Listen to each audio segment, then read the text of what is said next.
Hello दोस्तों, कैसे हो आप सब। आई होप आप सब बहुत ही बढ़िया होंगे। हमारे चैनल पे एक और नई और इंटरेस्टिंग वीडियो में आप लोगों का बहुत बहुत स्वागत है। तो जैसा कि आप लोगों को पता है, आरआरबी पीओ मेंस का जो है हमारा एग्ज़ाम वो हो चुका है। 28 दिसंबर को रहेगा और मेंस की डेट आ चुकी है। तो अभी इम्पोर्टेंट ये है कि हम जितना जल्दी हो सके हमारा कंप्यूटर अवेयरनेस का सेशन जो है वो कवर करें। तो उसी को देखते हुए अब बचे हुए दिन में डेली आपको एक रिवीजन वीडियो देखने को मिलेगी और एक जो हमारा सेशन चल रहा है वो आप लोगों को देखने को मिलेगा। क्योंकि कंप्यूटर अवेयरनेस में स्कोर करना इंपॉर्टेंट है, तो मैं ये ट्राई करने चाह रहा हूँ कि मैं आपको मॉर्निंग में एक रिवीजन वीडियो दे दूँ जो कि हम सारे प्रीवियस क्वेश्चन डिस्कस करेंगे। तो आपको वो देखना इंपॉर्टेंट है और बाकी जो हमारी डे वाली सीरीज चल रही है वो रेगुलर चलेगी।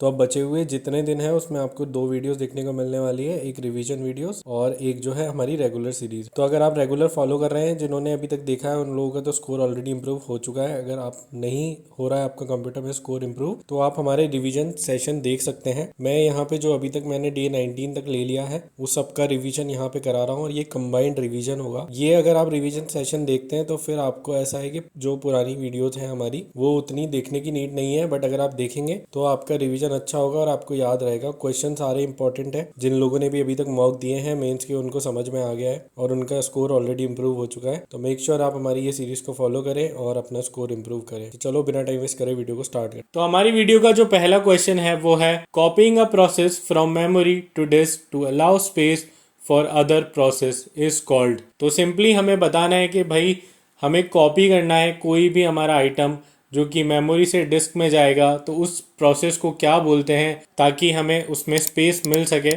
स्पेस हम क्रिएट कर सकें, तो उसको क्या बोलते हैं। तो बेसिकली इस प्रोसेस को जो बोला जाता है वो बोला जाता है स्वैपिंग। स्वैपिंग के बारे में आप लोगों ने सुना ही होगा। कभी भी हमें कोई भी चीज़ इधर से उधर भेजनी होती है या disk to memory, memory to disk भेजनी होती है तो हम उसको स्वैप बोलते हैं। सेकंड ऑप्शन जो है हमारा वो है डेडलॉक। डेडलॉक क्या होता है दोस्तों? जब भी यहाँ पे दो और दो से ज़्यादा प्रोसेस एक ही टाइम पे स्टार्ट हो जाती है और कंप्यूटर हैंग हो जाता है या स्टक हो जाता है, उसको पता नहीं होता कौन सी प्रोसेस एग्जीक्यूट करे। ये आपने देखा भी होगा, कभी हैंग हो जाता है जब हम मल्टीपल क्लिक कर देते हैं या मल्टीपल कीज को प्रेस कर देते हैं तो हमारा जो कंप्यूटर है वो हैंग हो जाता है। तो उसको हम टेक्निकल टर्म्स में डेडलॉक बोलते हैं। थर्ड ऑप्शन है हमारा वो है डिमांड टैगिंग, जिसको डिमांड पैगिंग भी बोला जाता है। ये एक वर्चुअल टेक्निक होती है, वर्चुअल मेमोरी टेक्निक होती है ऑपरेटिंग सिस्टम की। इसके अंदर सीपीयू खुद डिमांड करता है किसी भी प्रोसेस को मेन मेमोरी में एग्जीक्यूट होने के लिए, वहाँ पे इसको बोला जाता है डिमांड टैगिंग। फोर्थ ऑप्शन है हमारा वो है page fault. Page fault basically कुछ भी नहीं होता यार। जब भी जो हमारा प्रोसेसर है वो मेन मेमोरी से कोई चीज़ लेने की कोशिश करता है बट उसका जो आइडेंटिफिकेशन है वो प्रॉपर नहीं होता, तो वो प्राइमरी मेमोरी में ना होके सेकेंडरी मेमोरी में हो सकता है, तो उसकी वजह से वहाँ पे एक एरर आती है जिसको हम पेज फॉल्ट बोलते हैं। फिफ्थ है हमारे पास क्लाउड कंप्यूटिंग। क्लाउड कंप्यूटिंग के बारे में आप लोगों को पता ही होगा।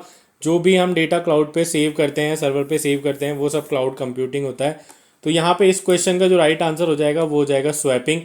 दोस्तों नेक्स्ट क्वेश्चन है हमारा what is a trap door. तो ट्रैप डोर क्या होता है दोस्तों? तो ट्रैप डोर बेसिकली बहुत अच्छी चीज़ भी होती है और देखा जाए तो ट्रैप डोर एक फॉल्ट भी है। तो हमारा इसका जो फर्स्ट ऑप्शन है वो है it is a trap door in a war game. Second option है it is a hole in software left by designer. Third option है it is a Trojan horse. Fourth option है it is a virus which trap and lock user terminal. तो दोस्तों मैं आप लोगों को बता दूं, ट्रैप डोर बेसिकली डिज़ाइनर के द्वारा छोड़ा गया एक लूप होल होता है जिसमें से अगर कभी कुछ हो जाए तो वो सिस्टम के अंदर जा सके, सॉफ्टवेयर के अंदर जा सके और वो एक्सेस कर सके जो भी सिस्टम है या जो भी प्रोसेस है उसको। और जब लॉक होने के बाद जैसे काफ़ी बार आपने देखा होगा कि हम लोग जैसे कभी हमारा सिस्टम लॉक हो जाता है तो हम लोग उसको एक्सेस नहीं कर पाते, बट कोई अगर अच्छा बंदा है जिसको डिज़ाइनिंग की नॉलेज है तो वो उसको एक्सेस कर लेता है। तो वो एक लूप होल होता है, उसी लूप होल को बोलते हैं यहाँ पे ट्रैप डोर। थर्ड क्वेश्चन है हमारा from each attribute of a relation there is a set of permitted values called the dash of that attribute. But basically आप लोगों को ये बताना है कि भाई जो भी कुछ प्री वैल्यूज़ होती हैं वो जो एक रिलेशन होता है उसको कहाँ पे एट्रीब्यूट करती हैं या फिर मतलब कहाँ पे लेके आती हैं, किस में होती हैं। तो बेसिकली ये जो काम होता है हमारा ये डोमेन का काम होता है दोस्तों। फोर्थ क्वेश्चन है the two way to arrange multiple windows on a desktop are. तो भाई जब भी हमें पता ही होगा कि भाई कोई भी हमारा डेस्कटॉप है या लैपटॉप है उस पर मल्टीपल विंडोज जो है हमें वो डालनी होती हैं और उसको किस वे में डाला जाता है, मतलब कौन सा तरीका होता है। तो यहाँ पे फर्स्ट ऑप्शन है कैस्केड एंड टाइल। सेकंड है हमारा ड्रैग एंड ड्रॉप, थर्ड है हमारा पॉइंट एंड क्लिक, फोर्थ है मिनिमाइज एंड मैक्सिमाइज, फिफ्थ है कॉपी पेस्ट। तो बेसिकली टेक्निक होती है जिसको हम बोलते हैं कैस्केड एंड टाइल। तो उसी टेक्निक को यूज़ करके यहाँ पे जो है मल्टीपल विंडोज एक ही डेस्कटॉप में आप डाल सकते हैं। फिफ्थ क्वेश्चन है हमारा, plug in can add which of the following functionality to browser. तो इस क्वेश्चन को समझने से पहले आप लोगों को ये पता होना चाहिए कि प्लगइन्स होते क्या हैं। बेसिकली प्लगइन्स जो होते हैं वो हमारे एक एक्सटर्नल टूल की तरह होते हैं जिसको हम हमारे ब्राउजर्स में ऐड करते हैं और उसकी वजह से हम कुछ एक्स्ट्रा चीज़ें देख सकते हैं या एक्स्ट्रा चीज़ें यूज़ कर सकते हैं, एक्स्ट्रा फंक्शन यूज़ कर सकते हैं। तो जैसे यहाँ पे प्ले गेम्स है, प्ले ऑडियो फाइल है, व्यू एनिमेशन है, व्यू वीडियो फाइल्स है और लास्ट है हमारा ऑल ऑफ द अबव। तो यहाँ पे जो राइट आंसर होगा दोस्तों वो होगा ऑल ऑफ द अबव। इन सब के प्लगइन्स आप जो है ब्राउज़र में यूज़ कर सकते हैं। सिक्स्थ है हमारा, speed of a line printer is specified in terms of. तो बेसिकली आप लोगों को बताना है भाई प्रिंटर की जो स्पीड है वो किस में मेजर करी जाती है। फर्स्ट ऑप्शन है लाइन पर मिनट, सेकंड ऑप्शन है कैरेक्टर पर मिनट, थर्ड है डॉट पर मिनट, फोर्थ है पिक्सल पर मिनट और फिफ्थ है ऑल ऑफ द अबव। तो मैं आप लोगों को बता दूं प्रिंटर जो है हमारा उसकी जो स्पीड है वो हमेशा कैरेक्टर पर मिनट में ही मेजर करी जाती है। तो यहाँ पे जो राइट आंसर हो जाएगा वो हो जाएगा हमारा कैरेक्टर पर मिनट। नेक्स्ट क्वेश्चन है हमारा, what is the main folder on the storage device called. तो भैया मतलब ऐसा होता है, फोल्डर्स तो काफी सारे होते हैं, आप लोगों ने देखा होगा जो आप क्रिएट करते हो फिर उसके अंदर सब फोल्डर होते हैं, बट एक मेन फोल्डर होता है जो आपके सारे पाथ को लेता है या सारा जो डायरेक्शन है वो होता है। तो बट एक मेन फोल्डर होता है जिसके अंदर सारे पाथ होते हैं या सारे फोल्डर्स होते हैं, वो हमें बताना है वो कौन सा होता है। तो यहाँ पे बहुत सारे लोग इसका गलत आंसर देने वाले हैं, मैं आप लोगों को पहले ही बता दूं। यहाँ पे ऑप्शन ए है हमारा रूट डिक्शनरी, ऑप्शन बी है डेटाबेस। तो यहाँ पे काफ़ी सारे लोग जो हैं वो डेटाबेस आंसर करेंगे, बट मैं आपको बता दूं इसका आंसर डेटाबेस नहीं है। ऑप्शन सी जो है हमारा वो है सेल और ऑप्शन डी जो है हमारा वो है प्लेटफॉर्म और लास्ट में है नन ऑफ द अबव। तो दोस्तों ये जो तीनों हैं ये इसके आंसर नहीं है, इसका जो राइट आंसर है वो है रूट डिक्शनरी। अगर आप डेटाबेस लगा के आएंगे तो आपका आंसर गलत हो जाएगा। क्वेश्चन 8 है हमारा, a computer program that convert assembly language into machine level language, उसको क्या बोला जाता है। तो आप लोगों को पता ही होगा लैंग्वेज जो होती है, मशीन लैंग्वेज होती है, assembly language, high level, low level, ये सारी चीज़ें होती हैं। ये हम कभी किसी और में डिस्कस करेंगे, बट यहाँ पे जो क्वेश्चन है हमारा वो है a computer program that convert assembly language into machine level language. और तो यहाँ पे कॉम्प्लिकेट करके कुछ है, कंप्यूटर है, इंटरसेक्शन है, असेंबलर है और कन्वर्टर है। तो ये आप याद कर लेना, ये बहुत कॉमन क्वेश्चन है और काफ़ी ज़्यादा पूछा जाता है। यहाँ पे इसका जो राइट आंसर है वो है असेंबलर। नेक्स्ट क्वेश्चन है हमारा, while editing MS word document you accidentally lost tag you should use. अब यार देखो यहाँ पे काफ़ी सारी शॉर्टकट कीज़ के ऊपर क्वेश्चन आते हैं, मैं अपनी पहले की वीडियोस में भी बता चुका हूँ। कुछ बेसिक शॉर्टकट कीज़ हैं जो आप लोगों को याद करनी बहुत ज़्यादा ज़रूरी है, तो मेक श्योर आप उनको याद कर लीजिएगा। यहाँ पे जो है कॉपी की शॉर्टकट की होती है हमारी Ctrl+C।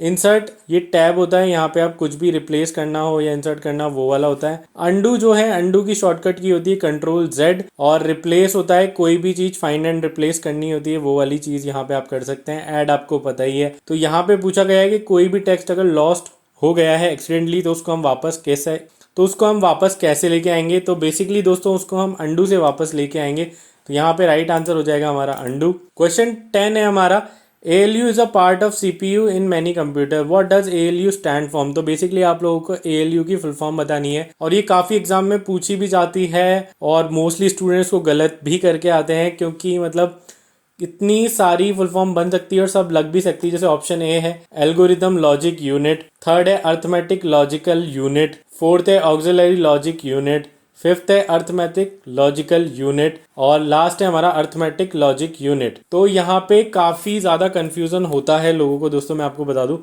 मैंने बहुत जगह देखा है कि इसकी फुल फॉर्म जो है वो गलत हो जाती है, बट आप लोग ऐसा मत कीजिएगा। और मैं आप लोगों को यहाँ पे जो भी क्वेश्चन बताता हूँ ना यार दोस्तों, वो लोग याद करके ज़रूर रखना, क्योंकि ये कहीं ना किसी एग्जाम में पूछे गए हैं और आप लोगों के काफ़ी ज़्यादा यूज़ आएंगे। ऐसे ही ऑप्शन आपको वहाँ पे भी देखने को मिलेंगे जिसमें गलती होने की चांसेस बहुत ज़्यादा है। इसका जो राइट आंसर है वो है अर्थमेटिक लॉजिक यूनिट।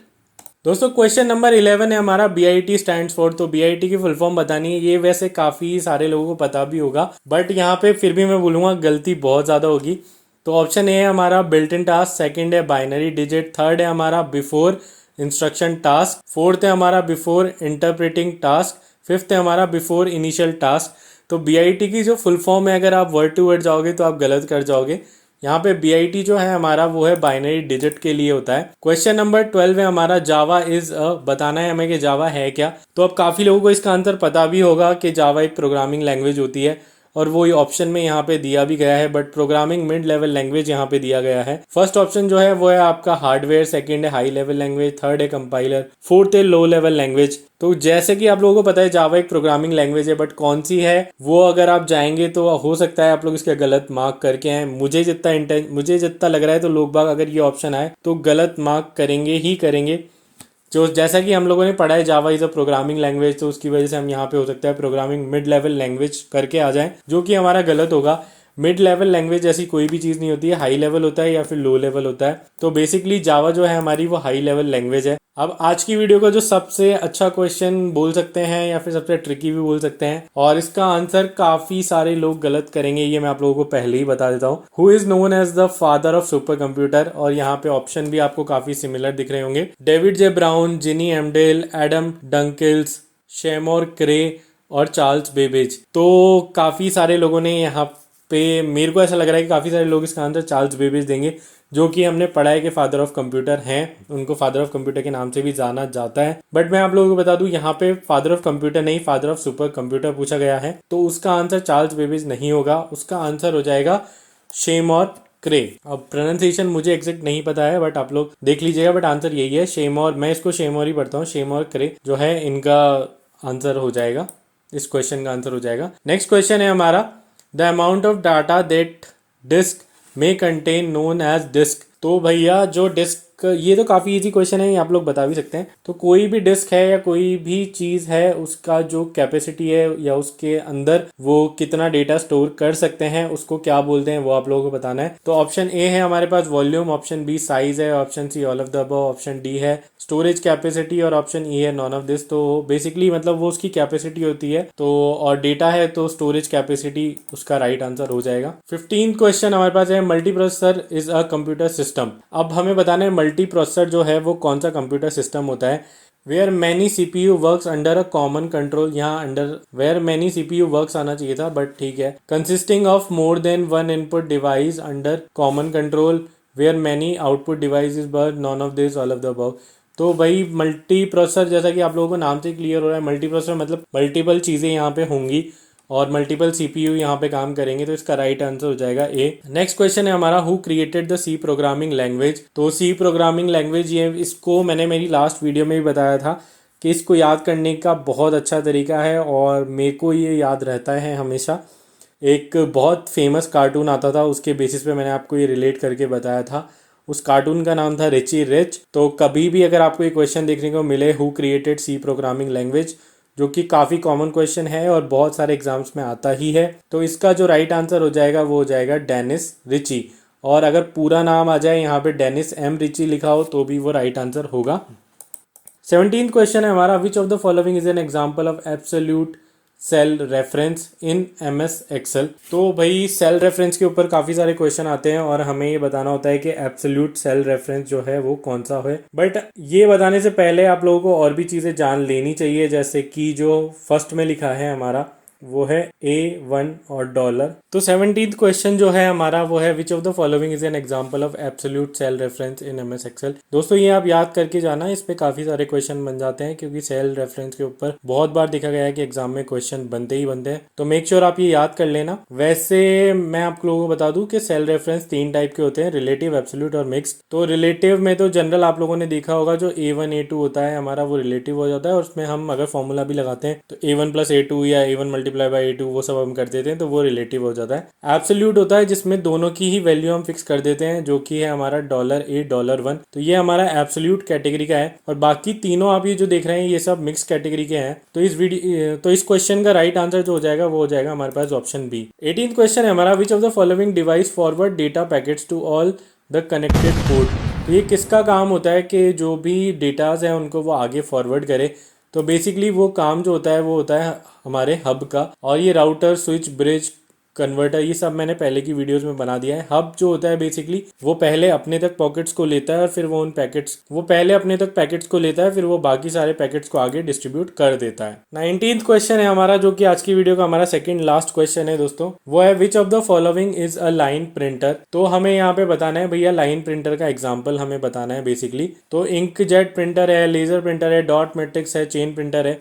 डे 1 या डे 2 की वीडियो में मैंने इस चीज़ को बहुत डिटेल में बहुत अच्छे से एक्सप्लेन किया था, जहाँ पे मैंने आपको सारे प्रिंटर्स और उनके पार्ट्स वगैरह बताए थे, और मैंने आपको याद भी करवाया था कि प्रिंटर कितने टाइप के होते हैं, कौन से पार्ट्स होते हैं, वो सब। तो इसका जो राइट आंसर हो जाएगा वो हो जाएगा चेन प्रिंटर। अब आगे हम ये टेबल देख लेते हैं जिससे आपको याद रहे, और मेक श्योर करें आप ये टेबल का स्क्रीनशॉट ले लें, और इस टेबल को आप लोगों को याद रखना है दोस्तों। मैं आप लोगों को बता दूं, ये बहुत ज़्यादा यूजफुल होने वाली है आगे आपके लिए। तो टाइप्स ऑफ प्रिंटर दो टाइप के होते हैं, इम्पैक्ट और नॉन इम्पैक्ट। पहले हम इम्पैक्ट प्रिंटर के बारे में बात कर लेते हैं यहाँ पे। तो इम्पैक्ट प्रिंटर भी हमारे पास जो होता है यहाँ पे, वो होता है हमारे पास एक कैरेक्टर प्रिंटर और एक होता है हमारा लाइन प्रिंटर। तो ये एक टेबल है जो आप लोगों को याद रखनी है। टाइप्स ऑफ प्रिंटर इम्पैक्ट और नॉन इम्पैक्ट दो टाइप के होते हैं। इम्पैक्ट के अंदर भी आपके पास होता है एक कैरेक्टर प्रिंटर होता है, एक लाइन प्रिंटर होता है।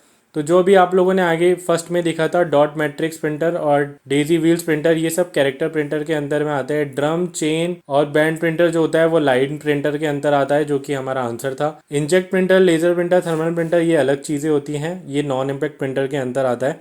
और भी कई टाइप के प्रिंटर्स होते हैं जिनका नाम आप लोगों ने सुना होगा, जैसे एलईडी हो गया, फोटो इंजेक्ट प्रिंटर हो गया, 3D प्रिंटर हो गया, प्लॉटर हो गया, ऑल इन वन प्रिंटर हो गया, मल्टी फंक्शनल प्रिंटर हो गया। तो ये सारी चीजें आप लोगों को याद रखनी है, क्योंकि इसके ऊपर बहुत ज्यादा क्वेश्चन देखने को मिलता है, और ऐसा कोई भी पेपर नहीं हुआ कंप्यूटर का जहाँ पे प्रिंटर से क्वेश्चन नहीं आता हो। तो मेक श्योर आप ये टेबल याद कर लें। और आज की वीडियो का जो हमारा लास्ट क्वेश्चन है वो है which of the following character set supports Japanese and Chinese font. तो ये सारे यहाँ पे हमें दिए गए हैं, इसमें से हमें बताना है कि कौन सा ऐसा है जो जापानीज और चाइनीज फॉन्ट को सपोर्ट करता है। तो उसका जो आंसर है वो हो जाएगा यूनिकोड। यूनिकोड इसका हमारा राइट आंसर होना चाहिए, और यूनिकोड हमारा यहाँ पे राइट आंसर है। तो हमारा जो क्वेश्चन है वो है who is known as the father of computer. ये क्वेश्चन काफी ज्यादा इजी है, इसका आंसर काफी लोगों को ऑलरेडी पता भी होगा, बट ठीक है फिर भी मैं आप लोगों को बता देता हूँ। ठीक है, तो अब आप यहाँ पे देख रहे होंगे हमारा जो फर्स्ट ऑप्शन है वो है चार्ल्स बेबेज। तो यार ये चार्ल्स बेबेज ही है जिसको है ना फादर ऑफ कंप्यूटर बोला जाता है। एक और क्वेश्चन जो यहाँ पे बनता है वो बनता है फर्स्ट मैकेनिकल कंप्यूटर किसने बिल्ड किया था। तो दोस्तों वो भी चार्ल्स बेबेज ने किया था, और ये याद रखना क्योंकि इसका जो सन है वो पूछा जाता है। तो ये आपका जो हुआ था वो 1822 में बिल्ड हुआ था, जो कि चार्ल्स बेबेज के द्वारा हुआ था, और इसका जो नाम है वो रहता है बेबेज डिफरेंस इंजन। तो वो हम यहाँ पे देख लेते हैं अभी। तो राइट आंसर हमारा यहाँ पे जो है वो है चार्ल्स बेबेज। अब बाकी ऑप्शन के बारे में भी अब बात कर लेते हैं। तो भाई जो ये एस्टर्न टर्निंग है ये कौन है, इनके बारे में मैं आपको बता देता हूँ। जैसे कि चार्ल्स बेबेज को बोला जाता है फादर ऑफ कंप्यूटर, वैसे ही इनको बोला जाता है father of super computer and AI. तो इनको भी आप लोग याद रखना, इस पे क्वेश्चन आता है और ये काफी बार पूछा गया है। एलन टर्निंग के बारे में मैंने आपको बता दिया है, ये फादर ऑफ सुपर कंप्यूटर और एआई है। नेक्स्ट है ब्लेज पास्कल। तो ब्लेज पास्कल के बारे में भी जानना बहुत ज़्यादा जरूरी है, इन पे भी क्वेश्चन बनता है। तो ये है हमारे फर्स्ट मैकेनिकल कैलकुलेटर के फाउंडर जिन्होंने बिल्ड किया था। तो फर्स्ट मैकेनिकल कैलकुलेटर अगर पूछा जाए किसने बिल्ड किया था तो उसका आंसर हो जाएगा हमारा ब्लेज पास्कल। और अगर ये पूछा जाए कि फर्स्ट मैकेनिकल कंप्यूटर किसने बिल्ड किया था तो उसका आंसर हो जाएगा चार्ल्स बेबेज। तो ये एक्सप्लेनेशन है, ये आप पढ़ सकते हैं, यहाँ पे लिखा हुआ है। तो नेक्स्ट क्वेश्चन है हमारा which of the following is a volatile memory. अब भाई सबसे पहले मैं आप लोगों को बता देता हूँ, मेमोरी दो टाइप से होती है। एक तो होती है जो अभी आप यहाँ पे पूछा जा रहा है वो है वॉलेटाइल, और दूसरी जो होती है वो होती है हमारी नॉन वॉलेटाइल। अब बात आती है वही कि वॉलेटाइल मेमोरी होती क्या है। तो जो भी टेम्परेरी मेमोरी होती है वो सब हमारी आती है वॉलेटाइल में, और जो हमारी परमानेंट मेमोरी होती है दोस्तों वो होती है हमारी नॉन वॉलेटाइल। तो वॉलेटाइल मेमोरी कौन सी होगी, जो टेम्परेरी मेमोरी होती है, यानी जो सिस्टम ऑफ करने पे चली जाती है, जो सेव नहीं होती है। तो हार्ड डिस्क आप लोगों को पता होगा, हम इसमें मेमोरी सेव कर सकते हैं।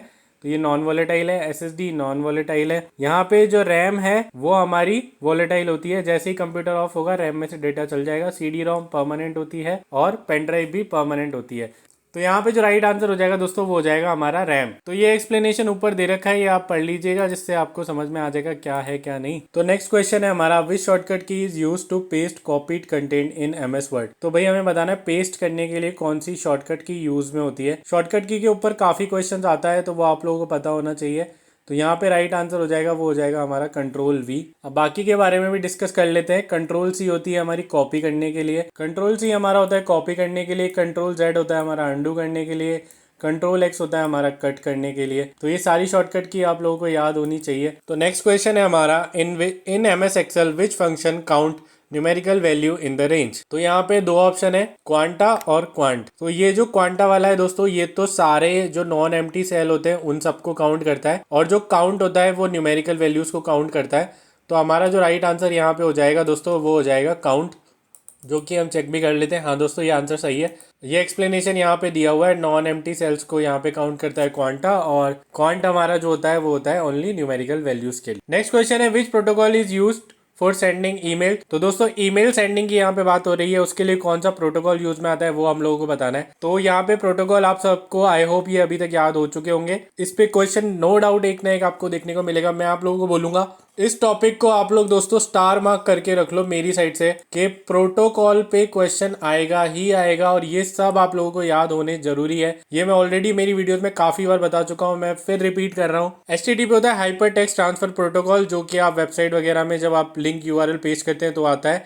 SMTP होता है हमारा simple mail transfer protocol, POP3 होता है post office protocol version 3, IMAP होता है हमारा इंटरनेट मैसेज एक्सेस प्रोटोकॉल, और FTP होता है फाइल ट्रांसफर प्रोटोकॉल। ये दोनों जो हैं ये काम आते हैं रिसीव करने के लिए ईमेल, और ये जो काम आता है ये आता है हमारा सेंड करने के लिए। तो राइट आंसर हो जाएगा हमारा SMTP। ये एक्सप्लेनेशन यहाँ पे दिया हुआ है, वो आप पढ़ सकते हैं। नेक्स्ट क्वेश्चन की ओर चलते हैं दोस्तों। नेक्स्ट क्वेश्चन है हमारा, which device convert digital signal into analog for transmission over telephone line. तो वही वाली बात है भाई कि डिजिटल से एनालॉग और एनालॉग से डिजिटल, ये मैं आपको ऑलरेडी बता चुका हूँ। ये काम होता है मोडियम का। यहाँ पे ये सारे भी आपको याद होने चाहिए, इनके ऊपर क्वेश्चन आता है किसी ना किसी फॉर्म में, आपको कोई ना कोई क्वेश्चन एक यहाँ पे देखने को मिल जाएगा इनके ऊपर स्पेशली। तो वही राउटर क्या होता है, राउटर एक नेटवर्किंग डिवाइस होता है जो कनेक्ट करता है मल्टीपल कंप्यूटर्स को, जो वाईफाई और इंटरनेट वगैरह होते हैं वो वाला। स्विच और हब हमारे सिमिलर टाइप के ही होते हैं। ये मल्टीपोर्ट हार्डवेयर डिवाइस होते हैं जो कि कनेक्ट करते हैं मल्टीपल डिवाइसेस को। बट यहाँ पे बात आती है कि भाई डिफरेंस क्या होता है दोनों में। तो जो हमारा स्विच है वो लोकल एरिया नेटवर्क को कनेक्ट करता है, और हब जो होता है हमारा वो मल्टीपल डिवाइसेस को कनेक्ट कर सकता है लेन के थ्रू। तो ये मल्टीपल है, तो ये एक अलग है, ये दोनों मतलब तो ये इनका डिफरेंस है। रिपीटर क्या होता है, रिपीटर हमारे पास एक डिवाइस होता है जो हमारे सिग्नल को रिसीव करता है, रीजनरेट करता है, उसकी स्ट्रेंथ बढ़ाता है, रीट्रांसमिट करता है, तो वो हमारा रिपीटर होता है। नेक्स्ट क्वेश्चन है हमारा, which of the following is not a relational database management system. तो यहाँ पे ऑप्शन दिए गए हैं। मैं आप लोगों को एक थोड़ा सा आइडिया देना चाहूंगा, जिसमें भी SQL लिखा हुआ है वो डेटाबेस से रिलेटेड होता है। तो यहाँ पे आपको MySQL दिख रहा होगा, ये वाला SQL है, और SQL सर्वर है। तो ये तीन तो इसके आंसर नहीं हो सकते हैं। ओरेकल भी एक डेटाबेस का ही सॉफ्टवेयर सिस्टम होता है डेटाबेस मैनेजमेंट का, तो वो भी ओरेकल वहां पे यूज आता है। तो ये जो MongoDB है ये यहाँ पे हमारा राइट आंसर हो जाएगा। नेक्स्ट है हमारा, which MS PowerPoint shortcut insert a new slide. तो न्यू स्लाइड के लिए कौन सी शॉर्टकट की यूज की जाती है वो हमें यहाँ पे आप लोगों को बताना होगा। तो ये वैसे इजी है, काफी लोगों को पता भी होगा। इसका जो राइट आंसर होता है दोस्तों वो होता है हमारा कंट्रोल M। बाकी के बारे में बात कर लेते हैं। कंट्रोल N क्या होता है कि कोई भी नई विंडो या नया टैब ओपन करना होता है तो कंट्रोल N प्रेस होता है। कंट्रोल S का आप लोगों को पता ही होगा, सेव के लिए यूज में होता है। कंट्रोल O का आप लोगों को पता होगा, कोई भी फाइल और डॉक्यूमेंट को ओपन करने के लिए यूज में होता है। और कंट्रोल P वाला तो यार प्रिंट के लिए यूज में होता है, ये आप लोगों को पता होगा। नेक्स्ट क्वेश्चन है हमारा, which among the following is N input device. तो इन सब में से बताना है दोस्तों। मैं आपको बोलूंगा रट लेना, जितना प्रिपेयर कर सकते हो कर लेना। ये इनपुट आउटपुट डिवाइस के ऊपर क्वेश्चन आएगा, और ये मतलब आपको एक या दो क्वेश्चन देखने को मिल जाएंगे। इसको स्टार मार्क कर लो, इनपुट आउटपुट डिवाइस के ऊपर क्वेश्चन देखने को मिल जाएंगे। तो मॉनिटर जो है दोस्तों उस पर हमें दिखाई देता है, जैसे कि आपको अभी दिखाई दे रहा है, तो वो आउटपुट डिवाइस है। प्रिंटर से भी यहाँ पे आउटपुट आता है, स्पीकर से भी आउटपुट आता है, प्रोजेक्टर से भी आउटपुट आता है। तो राइट आंसर जो हो जाएगा वो हो जाएगा हमारा यहाँ पे कीबोर्ड। नेक्स्ट क्वेश्चन है हमारा, HTML स्टैंड्स फॉर। तो HTML की फुल फॉर्म जानने से पहले आप लोगों को पता होना चाहिए कि HTML होता क्या है, ये यूज कहाँ पे आता है। तो HTML बेसिकली एक लैंग्वेज है जो कि वेबसाइट डेवलपमेंट में काम में आती है, और इस लैंग्वेज की जो फुल फॉर्म है या HTML की जो फुल फॉर्म है होती है हाइपर टेक्स्ट मार्कअप लैंग्वेज। ये सारे ऑप्शन, और ये प्रीवियस ईयर क्वेश्चन है, यहाँ पे लोगों ने बहुत मिस्टेक करी थी। कोई हाइपर टेक्स्ट मैकिंग लैंग्वेज लिख के आया है, कोई hyper link text marking programming language लिख के आया है। तो दोस्तों ये याद रखना, बहुत बेसिक क्वेश्चन है। HTML की फुल फॉर्म होती है hypertext markup language. Next है हमारा which key combination is use to undo an action in most application. तो ये शॉर्टकट कीज के ऊपर क्वेश्चन बार बार इसीलिए आ रहा है क्योंकि मैं आप लोगों को चाहता हूँ कि मैं जब तक एग्जाम आए तब तक मैं आप लोगों को ये सब याद करवा चुकूं। तो ये सारी शॉर्टकट कीज जो है ये इंपॉर्टेंट होती ही होती है। तो भाई अंडू के लिए जो हमारा होता है वो होता है Ctrl+Z, रीडू के लिए जो होता है वो होता है Ctrl+Y, कट करने के लिए होता है Ctrl+X, कॉपी करने के लिए होता है Ctrl+C और पेस्ट करने के लिए होता है Ctrl+V। तो ये याद करना। तो इसका जो राइट आंसर हो जाएगा दोस्तों वो हो जाएगा हमारा Ctrl+Z। नेक्स्ट क्वेश्चन है which of the following is an example of non volatile memory. अभी हमने आगे ही समझा था वॉलेटाइल और नॉन वॉलेटाइल मेमोरी में डिफरेंस क्या होता है। तो वॉलेटाइल मेमोरी जो होती है वो होती है हमारी टेम्परेरी मेमोरी होती है, और नॉन वॉलेटाइल मेमोरी जो होती है वो हमारी परमानेंट मेमोरी होती है। तो रैम हो गया, कैशे रजिस्टर, CPU, इन सब में तो आपको डेटा जब आप ऑफ करेंगे तो इरेज हो जाता है। तो रोम के अंदर ये डेटा इरेज नहीं होता है। नेक्स्ट क्वेश्चन है हमारा which logic gate output true when only when both input are true. तो यार लॉजिक गेट के ऊपर भी क्वेश्चन आपको देखने को मिलेगा, एक ना एक क्वेश्चन आपको लॉजिक गेट के ऊपर देखने को मिल जाएगा। अब काफी लोग ऐसे होंगे जो टेक्निकल बैकग्राउंड से नहीं है, जिनको लॉजिक गेट नहीं पता है। अगर आप ऐसे कोई पर्सन है तो मैं आपसे रिक्वेस्ट करूंगा आप हमारी वीडियो में कमेंट करना कि आपको लॉजिक गेट के बारे में पता नहीं है। मैं कोशिश करूंगा कि मैं इसके ऊपर एक डेडिकेटेड वीडियो लेके आऊँ। अगर मैं लॉजिक गेट समझाने अभी यहाँ पे गया तो ये वीडियो बहुत ज्यादा लंबी हो जाएगी, वो मैं नहीं चाहता। तो लॉजिक गेट के ऊपर हम एक डेडिकेटेड वीडियो ला सकते हैं। और एक अगर आप लोगों को पता हो तो एक होता है हमारा OSI मॉडल, वो भी बहुत ज़्यादा इंपॉर्टेंट है। अगर आप लोगों को चाहोगे तो मैं उन दोनों पे वीडियोस आप लोगों के लिए लेके आऊँगा। तो अभी क्वेश्चन पे आ जाते हैं। क्वेश्चन जो है हमारा वो है कि भाई एक गेट होता है, उसके 2 इनपुट होते हैं। तो दोनों इनपुट देने में जो एक ट्रू वैल्यू आएगी वो हमेशा ट्रू आनी चाहिए। तो ट्रू का मतलब इसमें वैसे होता है 1 और 0। मैं बेसिक बता देता हूँ। तो क्वेश्चन कहना चाह रहे हैं कि जब भी हमने दोनों साइड 1 दिया है तो यहाँ पे भी 1 आना चाहिए। तो ये कौन से गेट में होता है वो हम लोगों को बताना है। तो ये सिर्फ एक ही केस में होता है, वो होता है हमारे एंड गेट में। जब हमारे दोनों इनपुट ट्रू होते हैं तो हमारा जो आउटपुट है वो भी ट्रू आता है। नेक्स्ट क्वेश्चन है हमारा which MS Word feature is use to create multiple columns in a document. तो भाई मल्टीपल कॉलम्स बनाने के लिए डॉक्यूमेंट मतलब किसी भी MS वर्ड में मल्टीपल कॉलम्स लाने हैं तो वो कैसे आएंगे। तो वो पेज लेआउट में जाके कॉलम एक ऑप्शन होता है, वहां से आप लेके आ सकते हैं। होम और पैराग्राफ वाला ऑप्शन अलग होता है। इंसर्ट टेबल वगैरह इंसर्ट करनी होती है, टेबल कंटेंट को रेफरेंस देना होता है, वो सब। तो ये सारे ऑप्शन है। राइट है हमारा यहाँ पे A। तो नेक्स्ट क्वेश्चन है हमारा which storage device use flash memory. Flash memory कौन सा स्टोरेज डिवाइस इनमें से यूज करता है वो हमें बताना है। तो पहली बात तो फ्लैश मेमोरी के बारे में जानना पड़ेगा। फ्लैश मेमोरी होती क्या है। तो फ्लैश मेमोरी हमारी नॉन वॉलेटाइल मेमोरी होती है, जिसको अगर हम बोला जाए तो सेकेंडरी मेमोरी भी होती है, जो पावर ऑफ करने पे रिमूव नहीं होती है। तो इन सब में से हमें बताना है कि भाई फ्लैश मेमोरी किस में यूज होती है। तो वो होता है हमारा पेन ड्राइव। तो वो होती है हमारी पेन ड्राइव। पेन ड्राइव में हमारे जो है फ्लैश मेमोरी यूज होती है। नेक्स्ट क्वेश्चन है हमारा which of the following is not a computer input device. तो भाई वही इनपुट आउटपुट डिवाइस से क्वेश्चन आएगा ही आएगा। तो उस बेसिस पे हम यहाँ पे क्वेश्चन कर रहे हैं और आंसर यार यहाँ पे शो हो रहा है। मॉनिटर जो है वो आउटपुट डिवाइस होता है, बाकी स्कैनर, माउस, कीबोर्ड, जोस्टिक ये सब हमारे इनपुट डिवाइस में आते हैं। नेक्स्ट क्वेश्चन है हमारा which function key is generally use to open help in most software. बहुत अच्छा क्वेश्चन है, काफी बार एग्जाम में पूछा गया। लास्ट ईयर भी ये क्वेश्चन पूछा गया था। तो मैं आपको बता दूं यहाँ पे F1 की जो होती है वो हेल्प के लिए यूज में होती है काफी सारे सॉफ्टवेयर में। Which protocol is use to browse website securely. दोस्तों ये है हमारे लास्ट ईयर का क्वेश्चन, और ये क्वेश्चन जो है भैया मैं आपको बता दूं 90% जनता उस टाइम पे ये क्वेश्चन गलत करके आई थी, क्योंकि इतना ट्रिकी क्वेश्चन है और काफी लोगों को इसका आंसर यहाँ पे HTTP लगता है, जो कि हम लोगों ने अमूमन देखा भी होता है। वेब ब्राउजर का जब भी नाम होता है तो हम देखते हैं HTTP करके ही हमारा URL आता है। बट यहाँ पे ये जो है HTTP इसका आंसर नहीं है। इसका जो राइट आंसर है दोस्तों वो है HTTPS। एस लगाए इसका मतलब सिक्योरली की बात हो रही है। तो ये जो राइट आंसर हो जाएगा वो हो जाएगा हमारा HTTPS। ये याद रखना दोस्तों, बहुत इंपॉर्टेंट क्वेश्चन है, काफी बार पूछा गया है, इस बार भी आ सकता है।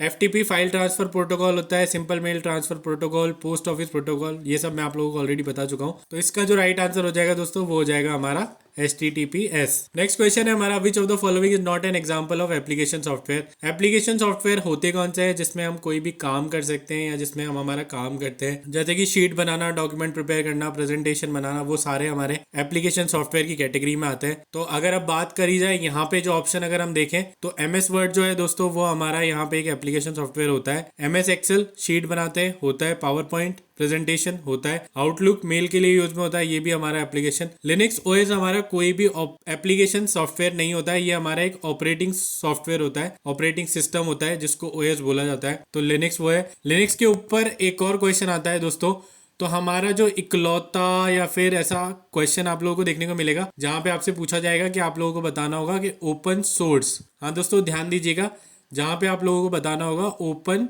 सोर्स ऑपरेटिंग सिस्टम आप लोगों को बताना होगा, और काफी सारे ऑप्शन आपको दिए होंगे। तो याद रखिएगा उस टाइम पे लिनक्स जो है हमारा वो एक ओपन सोर्स ऑपरेटिंग सिस्टम की तरह काम करता है। तो इसका जो राइट आंसर हो जाएगा वो हो जाएगा लिनक्स। दोस्तों अभी तक हमने जो है हमारे इस वीडियो में 20 क्वेश्चन कंप्लीट कर लिए हैं। अगर आप लोग अभी तक इस वीडियो में बने हुए हैं तो मैं आप लोगों को गारंटी देता हूँ आप बहुत सही कर रहे हैं, आप अपने जो मार्क्स हैं वो इम्प्रूव करेंगे। 15+ मार्क्स आपके मैं लेके आऊंगा, और हो सकता है कि आप लोग 17-18 तक भी पहुंच जाए। मेरा खुद का जो score last year IBPS RRB PO में था, मेरा जो लास्ट ईयर का स्कोर था वो था 17.5, जो कि RRB PO मेंस में था।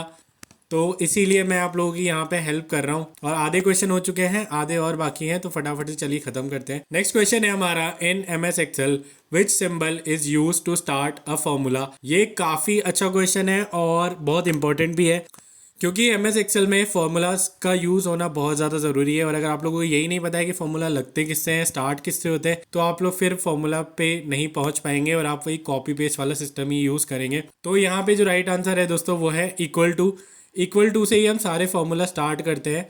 इक्वल टू के बाद हम सम लगाते हैं, ऐड लगाते हैं, काउंट वगैरह जितने भी फॉर्मूलाज होते हैं वो सब हम इक्वल टू से ही स्टार्ट करते हैं। नेक्स्ट क्वेश्चन है हमारा, which of the following is a web development language. तो वेब डेवलपमेंट के लिए वही हम ऑलरेडी इस क्वेश्चन पे बात कर चुके हैं। HTML जो होता है हमारा वो वेब डेवलपमेंट के यूज में आता है, और इसको जनरली वेब डेवलपमेंट लैंग्वेज भी बोला जाता है। अब कुछ लोग बोलेंगे यार पाइथन जावा भी तो यूज में आते हैं, बट ये सब बैकएंड के लिए यूज में आते हैं। फ्रंट एंड के लिए हम पहले भी और अभी भी HTML के एडवांस वर्जन यूज करते हैं। पहले HTML थे, अब HTML++ आ चुका है, और भी एडवांस वर्जन आ चुके हैं, तो वो सब हम यहाँ पे यूज करते हैं।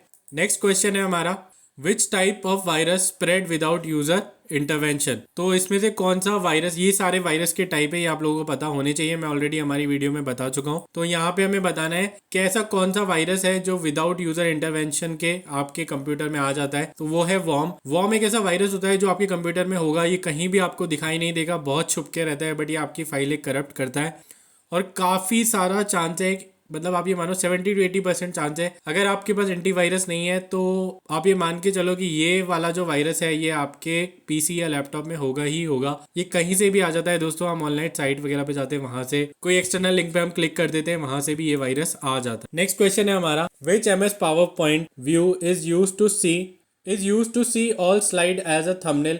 तो कौन सा एक पावर पॉइंट में व्यू है जिससे हम सारी जो प्रेजेंटेशन की स्लाइड्स है वो एक साथ दे सकते हैं। तो वो होता है हमारा स्लाइड सॉर्ट व्यू, जिसमें हमें एक ही साथ में बहुत सारी स्लाइड दिख जाती है।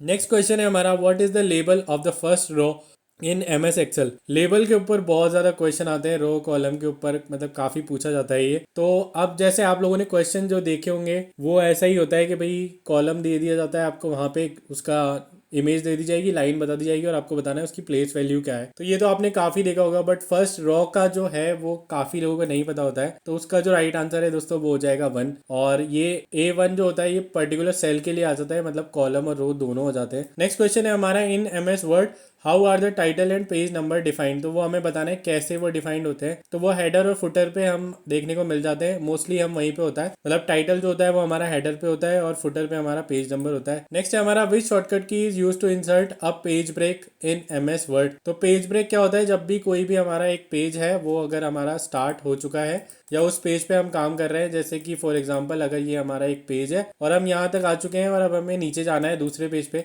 तो उसके लिए हम क्या करेंगे, तो वो जो शॉर्टकट की हमारी जो यूज़ होती है वो होती है Ctrl+Enter, Ctrl+B और Ctrl+P। Ctrl+B तो बोल्ड के लिए होती है, Ctrl+P प्रिंट वगैरह के लिए होती है, वो आप लोगों को पता ही होगा। नेक्स्ट है हमारा भाई नंबर सिस्टम। नंबर सिस्टम से बहुत ज़्यादा क्वेश्चन देखने को मिलते हैं दोस्तों, तो मेक श्योर आप नंबर सिस्टम पढ़ के जाएं। अभी यहाँ पे हमसे पूछा गया है दोस्तों नंबर सिस्टम के बारे में, तो हमें बताना है ऑक्टल नंबर सिस्टम है, उसका बेस क्या होता है। तो आपको वैसे तो सारे ही पता होने चाहिए। अब देखो जब भी ये बेस 2 वाली बात आएगी तो हम यहाँ पे बात करते हैं हमारे बाइनरी के बारे में, ठीक है।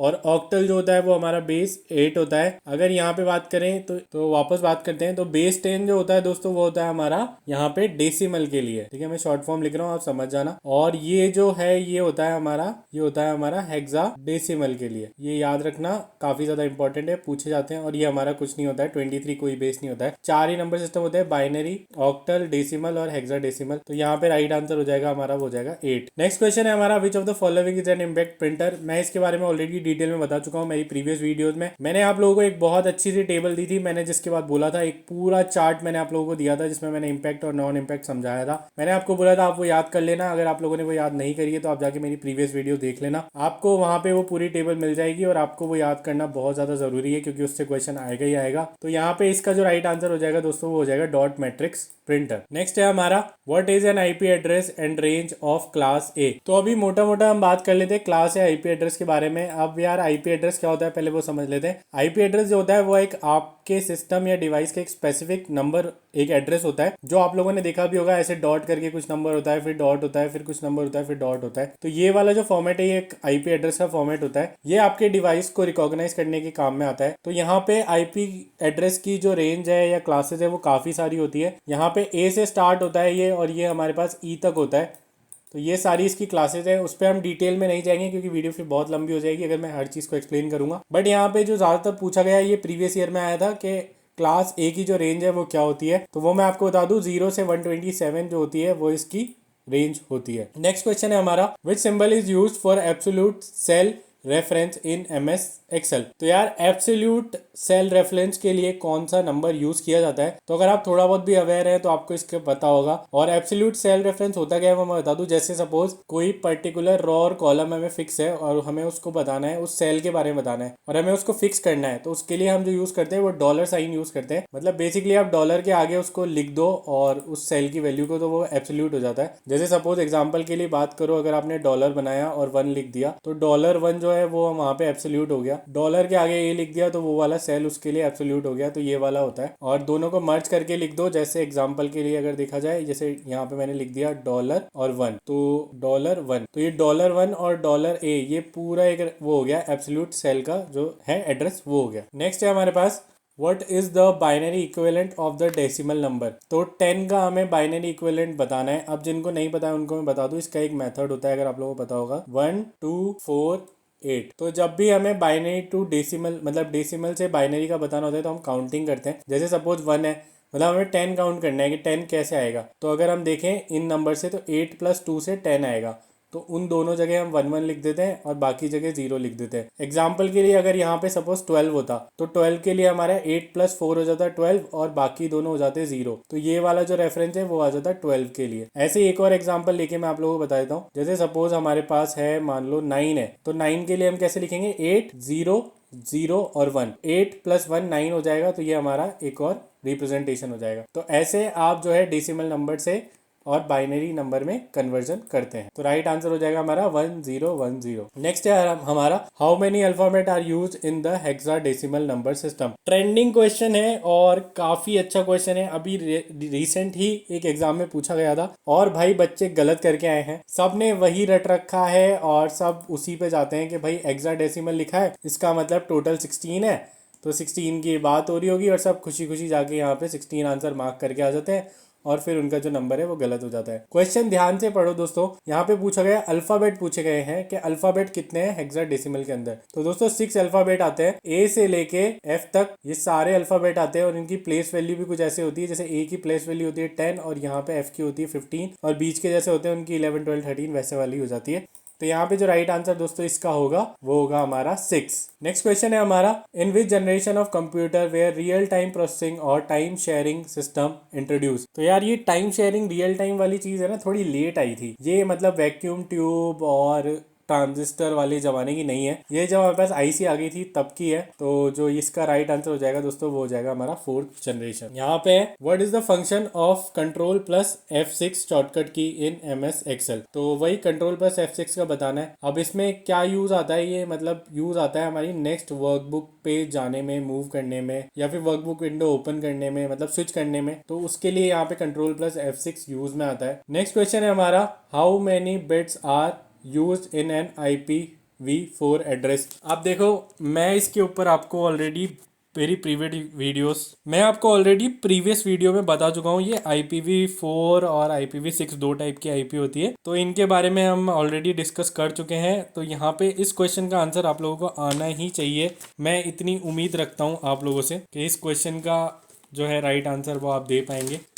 तो इस क्वेश्चन का जो राइट आंसर हो जाएगा दोस्तों वो हो जाएगा 32 बिट, और अगर IPv6 की बात करें तो वो होती है 128 बिट। नेक्स्ट क्वेश्चन है, what is the use of watermark in the document. Document के अंदर वाटरमार्क का यूज क्या है वो हम लोगों को बताना है। तो ये तो सबको पता होगा और काफी लोगों ने इसको देखा भी है। वाटरमार्क का जो यूज है वो होता है हमारा प्रिवेंटिंग फ्रॉम कॉपीइंग के लिए हम वाटरमार्क लगा देते हैं, ताकि वो कंटेंट कॉपी वॉपी ना हो पाए और हम उसको एज इट इज, मतलब वो हमारा कंटेंट है तो हम उसको जेन्युइन रख पाए। ऐसा नहीं हो कि हमने कोई कंटेंट बनाया उसको कॉपी करके लोग बाग यूज कर ले, तो उसके लिए हम वाटरमार्क यूज करते हैं। विच of the following is not programming software. Programming software कौन सा नहीं है वो हमें बताना है। तो इक्लिप्स, पाइचैम, नेटबिट, विजुअल स्टूडियो, नेटबीन्स, पाइचैम, इन सब का नाम आपने सुना होगा। ये सारे जो है हमारे ये प्रोग्रामिंग सॉफ्टवेयर है। तो सोलराइज जो है वो यहाँ पे हमारा वो है नॉन प्रोग्रामिंग सॉफ्टवेयर है। What is the correct formula to sum cell 1 और सेल 2।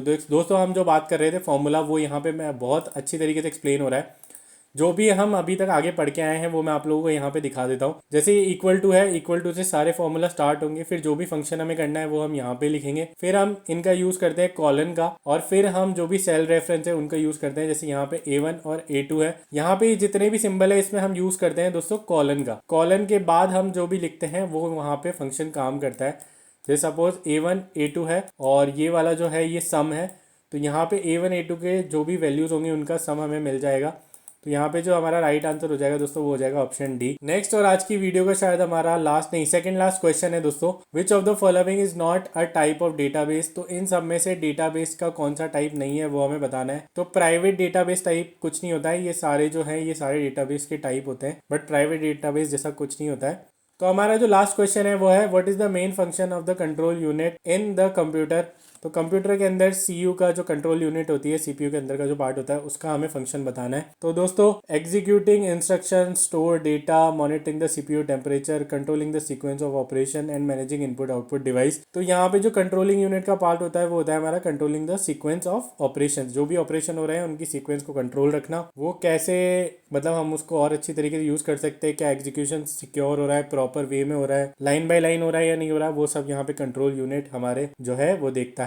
तो हमारा जो क्वेश्चन है वो है, which technology is used in bank for reading cheques. तो दोस्तों यहाँ पे आप लोगों को पता होना चाहिए इसका आंसर, और अगर आप लोगों ने मेरी लास्ट वीडियो देखी है, आपने पढ़ा होगा, तो मैं आप लोगों को बता दूं, आपको इसका आंसर ऑलरेडी पता होगा, क्योंकि हमने लास्ट वीडियो में ये सारे बहुत अच्छे से डिस्कस करे थे। तो इसका आंसर जो होता है दोस्तों वो होता है MICR। अब काफ़ी लोग ऐसे होंगे जिनको पता ही नहीं होगा कि भाई MICR क्या होता है, OCR क्या होता है, OMR क्या होता है। तो चलो वन बाय वन बात कर लेते हैं। OCR होता है ऑप्टिकल कैरेक्टर रिकॉग्निशन। ये आप लोगों ने देखा होगा कि भाई कोई भी हमारे पास पेज होता है, उसके ऊपर अगर कुछ प्रिंटेड है तो वहाँ पे ये रिकॉग्नाइज करने के काम में आता है। MICR जो होता है हमारा, वो चेक जो होते हैं, बैंक चेक, उसके काम में आता है, जिसको हम बोलते हैं magnetic link character recognition. OMR आप लोगों को पता होगा, अगर आप लोगों ने एग्जाम दिए उसमें एक OMR शीट आती है, तो वो जिस चीज पे चेक करते हैं वो होता है OMR, उसकी फुल फॉर्म होती है ऑप्टिकल मार्क रिकॉग्निशन। नेक्स्ट आप देख रहे हैं QR कोड। दोस्तों मैं आप लोगों को बता दूं, एक काफी फनी चीज है कि QR कोड तो सब लोगों को पता है, बट QR कोड की फुल फॉर्म किसी को नहीं पता है। तो QR कोड की जो फुल फॉर्म होती है वो होती है क्विक रिस्पॉन्स कोड। और लास्ट है हमारे पास बारकोड। बारकोड आप लोगों को पता ही होगा, कोई भी पैकेज आप लेते हैं या फिर अभी कभी शॉपिंग करने गए होंगे, वहां पे एक बारकोड होता है, उसको स्कैन करके ही आपकी प्राइस टैग वगैरह आती है, तो वो हमारा बारकोड हो जाता है। इसका जो राइट आंसर होगा वो होगा MICR। नेक्स्ट क्वेश्चन है दोस्तों हमारा, what is the full form of CBS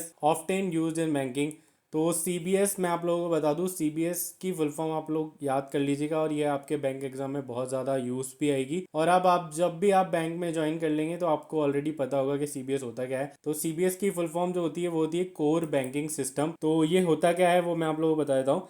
ये बेसिकली एक बैंकिंग प्लेटफॉर्म होता है जो कि सारे बैंक में आप यूज़ करते हैं, और ये मैनेज करता है आपके अकाउंट्स या आपकी इन्फॉर्मेशन को। तो सब बैंक्स का अलग अलग होता है, तो उसको हम बोलते हैं CBS। वो जो उनका मेन सिस्टम होता है उसको बोलते हैं core banking system. Next question है दोस्तों हमारा, वो है, which of the following is used to secure online banking transaction. दोस्तों मैं आप लोगों को बोल रहा हूँ, इसको स्टार मार्क कर लीजिए आप। जितना इम्पॉर्टेंट आप लोगों को ये है, उतना इम्पॉर्टेंट मेरे को नहीं लगता कि और कोई होने वाला है। इसको स्टार मार्क करके आप लोग याद रखिएगा। ये सारे प्रोटोकॉल जो हैं ये यूज आते हैं, इनके ऊपर क्वेश्चन आता है, तो मेक श्योर आप ये सब याद करें। हमारी लास्ट वीडियो में भी हमने ये सारी चीजें आप लोगों को बहुत अच्छे से बताई थी, बट हम फिर से बात कर लेते हैं यहाँ पे। तो SMTP के बारे में अगर हम बात करें, SMTP क्या होता है वो मैं आप लोगों को बता देना चाहता हूँ। तो दोस्तों जिन लोगों को नहीं पता है उनको बता दूं, SMTP होता है सिंपल मेल ट्रांसफर प्रोटोकॉल, और यहाँ पे पोर्ट नंबर भी होता है। तो SMTP जो है वो 25 पोर्ट नंबर पे हमारा काम करता है। बेसिकली ये ईमेल जो होता है उसको ट्रांसफर करने के लिए या सेंड करने के लिए ये प्रोटोकॉल यूज में आता है। POP3 जो होता है वो होता है हमारा post office protocol version 3।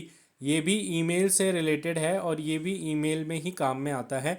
But अभी यहाँ पे हमें पूछा है बैंकिंग ट्रांजिशन के लिए, तो वो हमें बताना है। HTTP आप लोगों को पता होगा या नहीं पता है, मैं आप लोगों को बता दूं। HTTP जो प्रोटोकॉल होता है हमारा, वो होता है हमारा बैंकिंग ट्रांजिशन में यूज में आता है और वेब वगैरह में भी आप यूज करते हैं। और इस HTTP की जो फुल फॉर्म होती है दोस्तों, वो होती है हाइपर टेक्स्ट ट्रांसफर प्रोटोकॉल। ये आप लोगों को पता होना चाहिए। अब बात करते हैं FTP की। FTP होता है बेसिकली फाइल ट्रांसफर प्रोटोकॉल। जो भी हमारी फाइल ट्रांसफर होती है दोस्तों, वो FTP के थ्रू होती है। और यहाँ पे जो FTP है वो एक TCP IP मॉडल होता है, उस पर वर्क करता है। बेसिकली हम एक एंड से, मतलब क्लाइंट से दूसरे क्लाइंट को अगर हम ट्रांसफर करते हैं तो वो सब उस पर TCP IP पे होता है, और उसके लिए FTP यूज करते हैं। और SNMP जो है ये हमने पहले भी हमारी लास्ट वीडियो में डिस्कस किया था। ये होता है सिंपल नेटवर्क मैनेजमेंट प्रोटोकॉल। ये एक स्टैंडर्ड एप्लीकेशन लेयर प्रोटोकॉल होता है जो कि हमारे मॉनिटर को जो कि हमारे कंप्यूटर में मैनेज करते हैं, कॉन्फ़िगर होता है सिस्टम्स, उन सब में यूज होता है।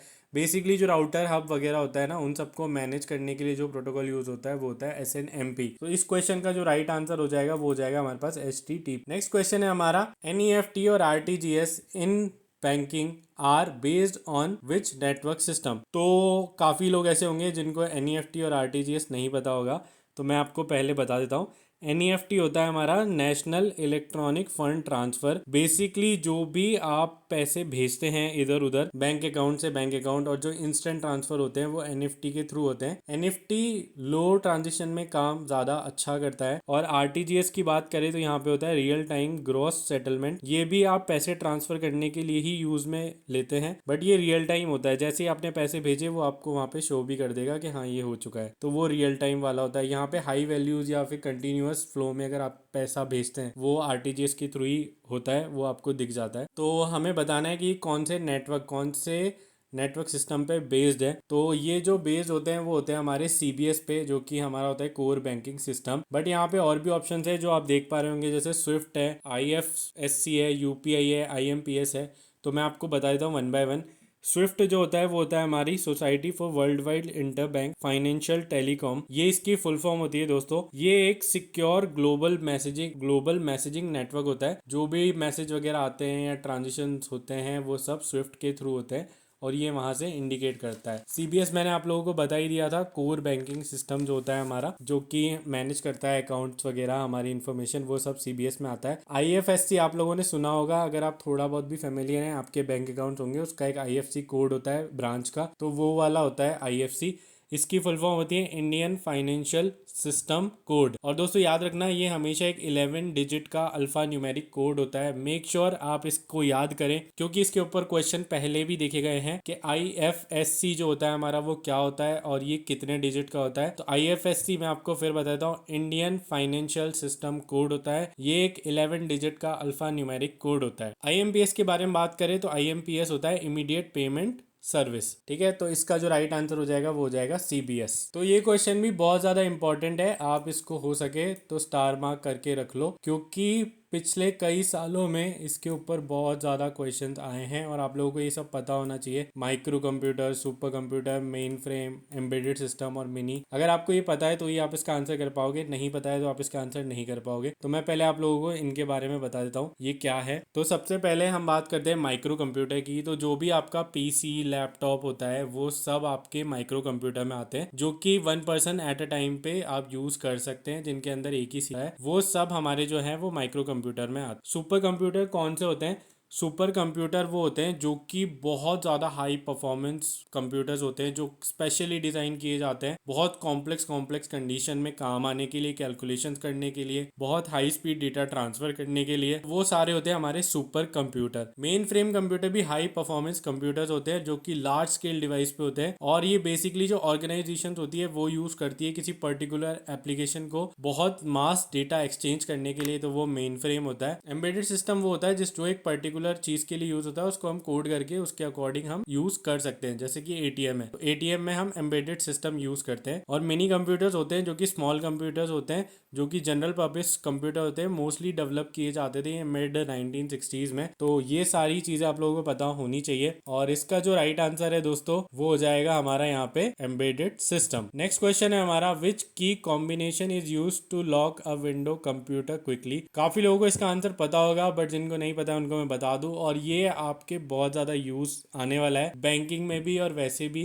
कभी भी आप कहीं भी अपना पीसी है, आप काम कर रहे हैं, लैपटॉप पे काम कर रहे हैं, और अभी आप उठ के जाते हैं तो आप उसको बार बार शट डाउन नहीं कर सकते, तो उस टाइम पे आपको लॉक करना पड़ता है। तो इसके लिए जो शॉर्टकट की यूज होती है दोस्तों वो होती है हमारी Windows+L। नेक्स्ट क्वेश्चन है हमारा, what is the full form of IFSC used in Indian banking. ये मैंने भी आपको पहले ही बताया था थोड़ी देर पहले। तो IFSC की जो फुल फॉर्म होती है वो होती है हमारी इंडियन फाइनेंशियल सिस्टम कोड, जो कि आप लोगों ने देखा होगा अगर आपका अकाउंट है तो उसमें हर ब्रांच का एक IFSC कोड होता है, ये उससे रिलेटेड है। ये 11 डिजिट का कोड होता है, ये एक अल्फा न्यूमेरिक कोड होता है। मेक श्योर इसको याद करना है। ये क्वेश्चन डालने का सिर्फ यही पर्पज है कि स्पेसिफिकली पहले एग्जाम में सेम क्वेश्चन आया हुआ है जिसमें उन्होंने पूछा था कितने डिजिट का होता है और किस टाइप का होता है। तो दोस्तों 11 डिजिट का कोड होता है, अल्फा न्यूमेरिक कोड होता है, मतलब नंबर भी आएंगे और अल्फाबेट्स भी आएंगे। तो इसका जो राइट आंसर हो जाएगा वो हो जाएगा Indian financial system code. Next question है हमारा, which of the following device is use for biometric authentication in bank. ये आप लोगों को पता भी होगा और काफी जगह आपने देखा भी होगा। बायोमेट्रिक क्या होता है वो आप लोगों को पता होगा। फिंगरप्रिंट स्कैनर जो होता है वो हमारा बायोमेट्रिक होता है। तो इसका जो राइट आंसर हो जाएगा वो हो जाएगा हमारा फिंगरप्रिंट स्कैनर। बारकोड रीडर आप लोगों को पता होगा, टैग्स वगैरह होते हैं उस पर बारकोड होता है, उसको है OCR मैंने बता ही दिया था, ऑप्टिकल कैरेक्टर रिकॉग्निशन। जॉयस्टिक अगर आप लोगों ने देखा हो, जॉयस्टिक एक डिवाइस होता है जिसपे ऐसे मतलब बस टच करते हैं, उसको अप रोल करेंगे तो वो अप चल जाएगा, और उसको नीचे लाएंगे तो वो नीचे आ जाएगा, वो वाली जॉयस्टिक होती है। माइक्रोफोन आप लोगों को पता ही होगा। नेक्स्ट क्वेश्चन है दोस्तों हमारा, वो है which of the following is not a cyber threat to banking security. अब मैं आप लोगों को बता देता हूँ, वैसे ये क्वेश्चन भी बहुत ज़्यादा इंपॉर्टेंट है, इसको भी स्टार मार्क कर लेना, और काफ़ी टाइम पे ये पूछा भी गया है, तो आप लोगों को ये टर्म्स पता होनी चाहिए। तो मेक श्योर आप इसको याद कर लें। ये सारी टर्म अगर आप लोगों को पता है तो आप इसका आंसर कर पाएंगे, अदरवाइज आप इसका आंसर नहीं कर पाएंगे। तो सबसे पहले वन बाय वन डिस्कस करते हैं फिशिंग क्या होता है। अगर फिशिंग को मैं आपको सिंपल जनरल भाषा में समझाऊं, तो जब भी आपको कोई भी फोन कॉल आएगा या कोई भी अटैकर होगा, वो एक ट्रस्टेड सोर्स बन के, बैंक या ऑर्गेनाइजेशन बन के आपको रीच आउट करेगा, और फिर वो आपसे आपकी डिटेल लेगा, लाइक बैंक डिटेल हो गई, क्रेडिट कार्ड हो गई, पासवर्ड हो गई, या OTP वाले स्कैम्स जो होते हैं वो सब हमारा फिशिंग में आता है। वहीं फिशिंग में क्या होता है, फोन कॉल और मैसेज के थ्रू आपकी इंफॉर्मेशन ली जाती है और उसमें आपके साथ फिर फ्रॉड किया जाता है। वहीं C ऑप्शन है हमारा, उसमें क्या होता है, मतलब आप वर्ड वैसे नाम से भी मैच कर सकते हो। C ऑप्शन में हमारे पास जो होता है वो SMS होता है, SMS भेज के आपसे इन्फॉर्मेशन मांगी जाती है। ये तीन तो सेम थे, बट की लॉगिंग या की लॉगर अगर आप लोगों ने सुना हो तो ये बहुत ज़्यादा ट्रेंडिंग है। इसमें कोई भी सॉफ्टवेयर या हार्डवेयर के थ्रू जो कि आपके कंप्यूटर में इंसर्ट कर दिया जाता है, उसके थ्रू आपके कंप्यूटर से आपकी पर्सनल इन्फॉर्मेशन निकाली जाती है, फैच करी जाती है, और उससे भी आपको फिर ब्लैकमेल वगैरह किया जाता है। जैसे आप लोगों ने देखा होगा, कई बार मूवीज में भी दिखाते हैं कि कोई डिवाइस होता है वो उन्होंने उनके लैपटॉप में लगा दिया या पीसी सिस्टम में लगा दिया और वहां से इन्फॉर्मेशन रिट्रीव कर ली, तो वो वाली चीज जो होती है उसको की लॉगर बोलते हैं। ये सॉफ्टवेयर और हार्डवेयर दोनों में से कुछ भी हो सकता है, और इस प्रोसेस को जो बोला जाता है वो की लॉगिंग बोला जाता है। और डीबगिंग जो होता है दोस्तों, डीबगिंग मैं आपको बता दूं, कभी भी कोई भी एरर आ जाती है, उसको सही करने का जो प्रोसेस होता है प्रोग्राम में, उसको डीबगिंग बोला जाता है या फिर ट्रबल शूट बोला जाता है। तो ये जो डीबगिंग होता है ये कोई भी साइबर थ्रेट नहीं होता है, तो इसका राइट आंसर हो जाएगा डीबगिंग। नेक्स्ट है हमारे पास, which type of memory used in smart card for ATM transition. तो वो हमें बताना है, ये बहुत ईजी है। इसमें हमें बताना है ATM ट्रांजिशन के जो स्मार्ट कार्ड होते हैं उसमें कौन यूज होती है। तो उसमें दोस्तों दोस्तों रोम यूज होती है। नेक्स्ट क्वेश्चन है हमारा, which shortcut key is use to print a document in Windows. Shortcut keys के ऊपर बहुत ज्यादा क्वेश्चंस आते हैं, आपको देखने को मिलेंगे, आपको शॉर्टकट कीज याद करके जानी है। एक या दो क्वेश्चन आपको शॉर्टकट की के ऊपर देखने को मिल जाएगा और ये बहुत ज्यादा इंपॉर्टेंट होता है। तो यहाँ पे सारी शॉर्टकट की है, मैं आपको सबके बारे में बता देता हूँ। कंट्रोल सी कॉपी करने के लिए होता है, कंट्रोल वी पेस्ट करने के लिए होता है, कंट्रोल पी जो हमारा वो प्रिंट करने के लिए होता है, कंट्रोल ए जो होता है वो हमारा ओपन फाइल और डॉक्यूमेंट के लिए होता है, कंट्रोल इन से आप न्यू विंडो और टैब वगैरह ओपन कर सकते हो। तो इसका जो राइट आंसर हो जाएगा वो हो जाएगा हमारा कंट्रोल पी। नेक्स्ट क्वेश्चन है हमारा, which of the following is a valid example of E banking. तो हमें ये बताना है कि भैया कौन सा इसमें से वैलिड एग्जाम्पल है ई बैंकिंग का। बेसिकली हमको आपको ये बताना है कि भाई ये जो सारी जितने भी ऑप्शन दिए गए हैं क्या ये बैंकिंग में यूज आते हैं, ई बैंकिंग में आते हैं या नहीं। बस एनईएफटी और आरटीजीएस अभी हम पढ़ के आए हैं हमारे प्रीवियस क्वेश्चन में, ये दोनों यूज आते हैं, तो ये बेसिक बिल्कुल ये दोनों पार्ट हो जाएंगे। आईएमपीएस भी बैंकिंग का ही पार्ट है और यूपीआई भी बैंकिंग का ही पार्ट है। तो इसका जो राइट आंसर हो जाएगा वो हो जाएगा all of the above. What does KYC stand for in banking technology. बहुत कॉमन क्वेश्चन है, हमने बथेरी जगह देखा होगा KYC करानी है, KYC अपडेट करानी है, ये करानी है, वो करानी है। और अभी रिसेंट में ये क्वेश्चन आया भी था एक एग्जाम में, वहां पे KYC की फुल फॉर्म पूछी गई थी और इतने लोग इसको गलत करके आए थे। तो ये मेक श्योर करें आप याद कर लें, और हो सकता है ये आगे भी आ जाए क्योंकि बहुत मतलब बेसिक क्वेश्चन है। तो KYC की फुल फॉर्म जो होती है वो होती है नो योर कस्टमर। जब भी आप कोई अपडेशन कराते हैं आधार कार्ड या बैंक में डिटेल वगैरह देते हैं तो वहां पे KYC होती है, तो वो यही होती है, उसको बोलते हैं know your customer. Next question है हमारा, which of the following is not an operating system. तो हमें बताना है कि भैया इनमें से कौन सा ऑपरेटिंग सिस्टम नहीं है। तो विंडोज ऑपरेटिंग सिस्टम होता है जो कि अभी हमारे यहाँ पे चल रहा है और आपके पीसी लैपटॉप में भी होता है। एंड्रॉइड फोन में होता है, ये भी ऑपरेटिंग सिस्टम है। iOS ऑपरेटिंग सिस्टम है आईफोन वाला। ओरेकल हमारे पास यहाँ पे कोई भी ऑपरेटिंग सिस्टम नहीं होता है, तो राइट आंसर ओरेकल हो जाएगा। और लिनक्स भी होता है, लिनक्स एक ओपन सोर्स ऑपरेटिंग सिस्टम होता है जिसको आप अपने हिसाब से चेंज कर सकते हो।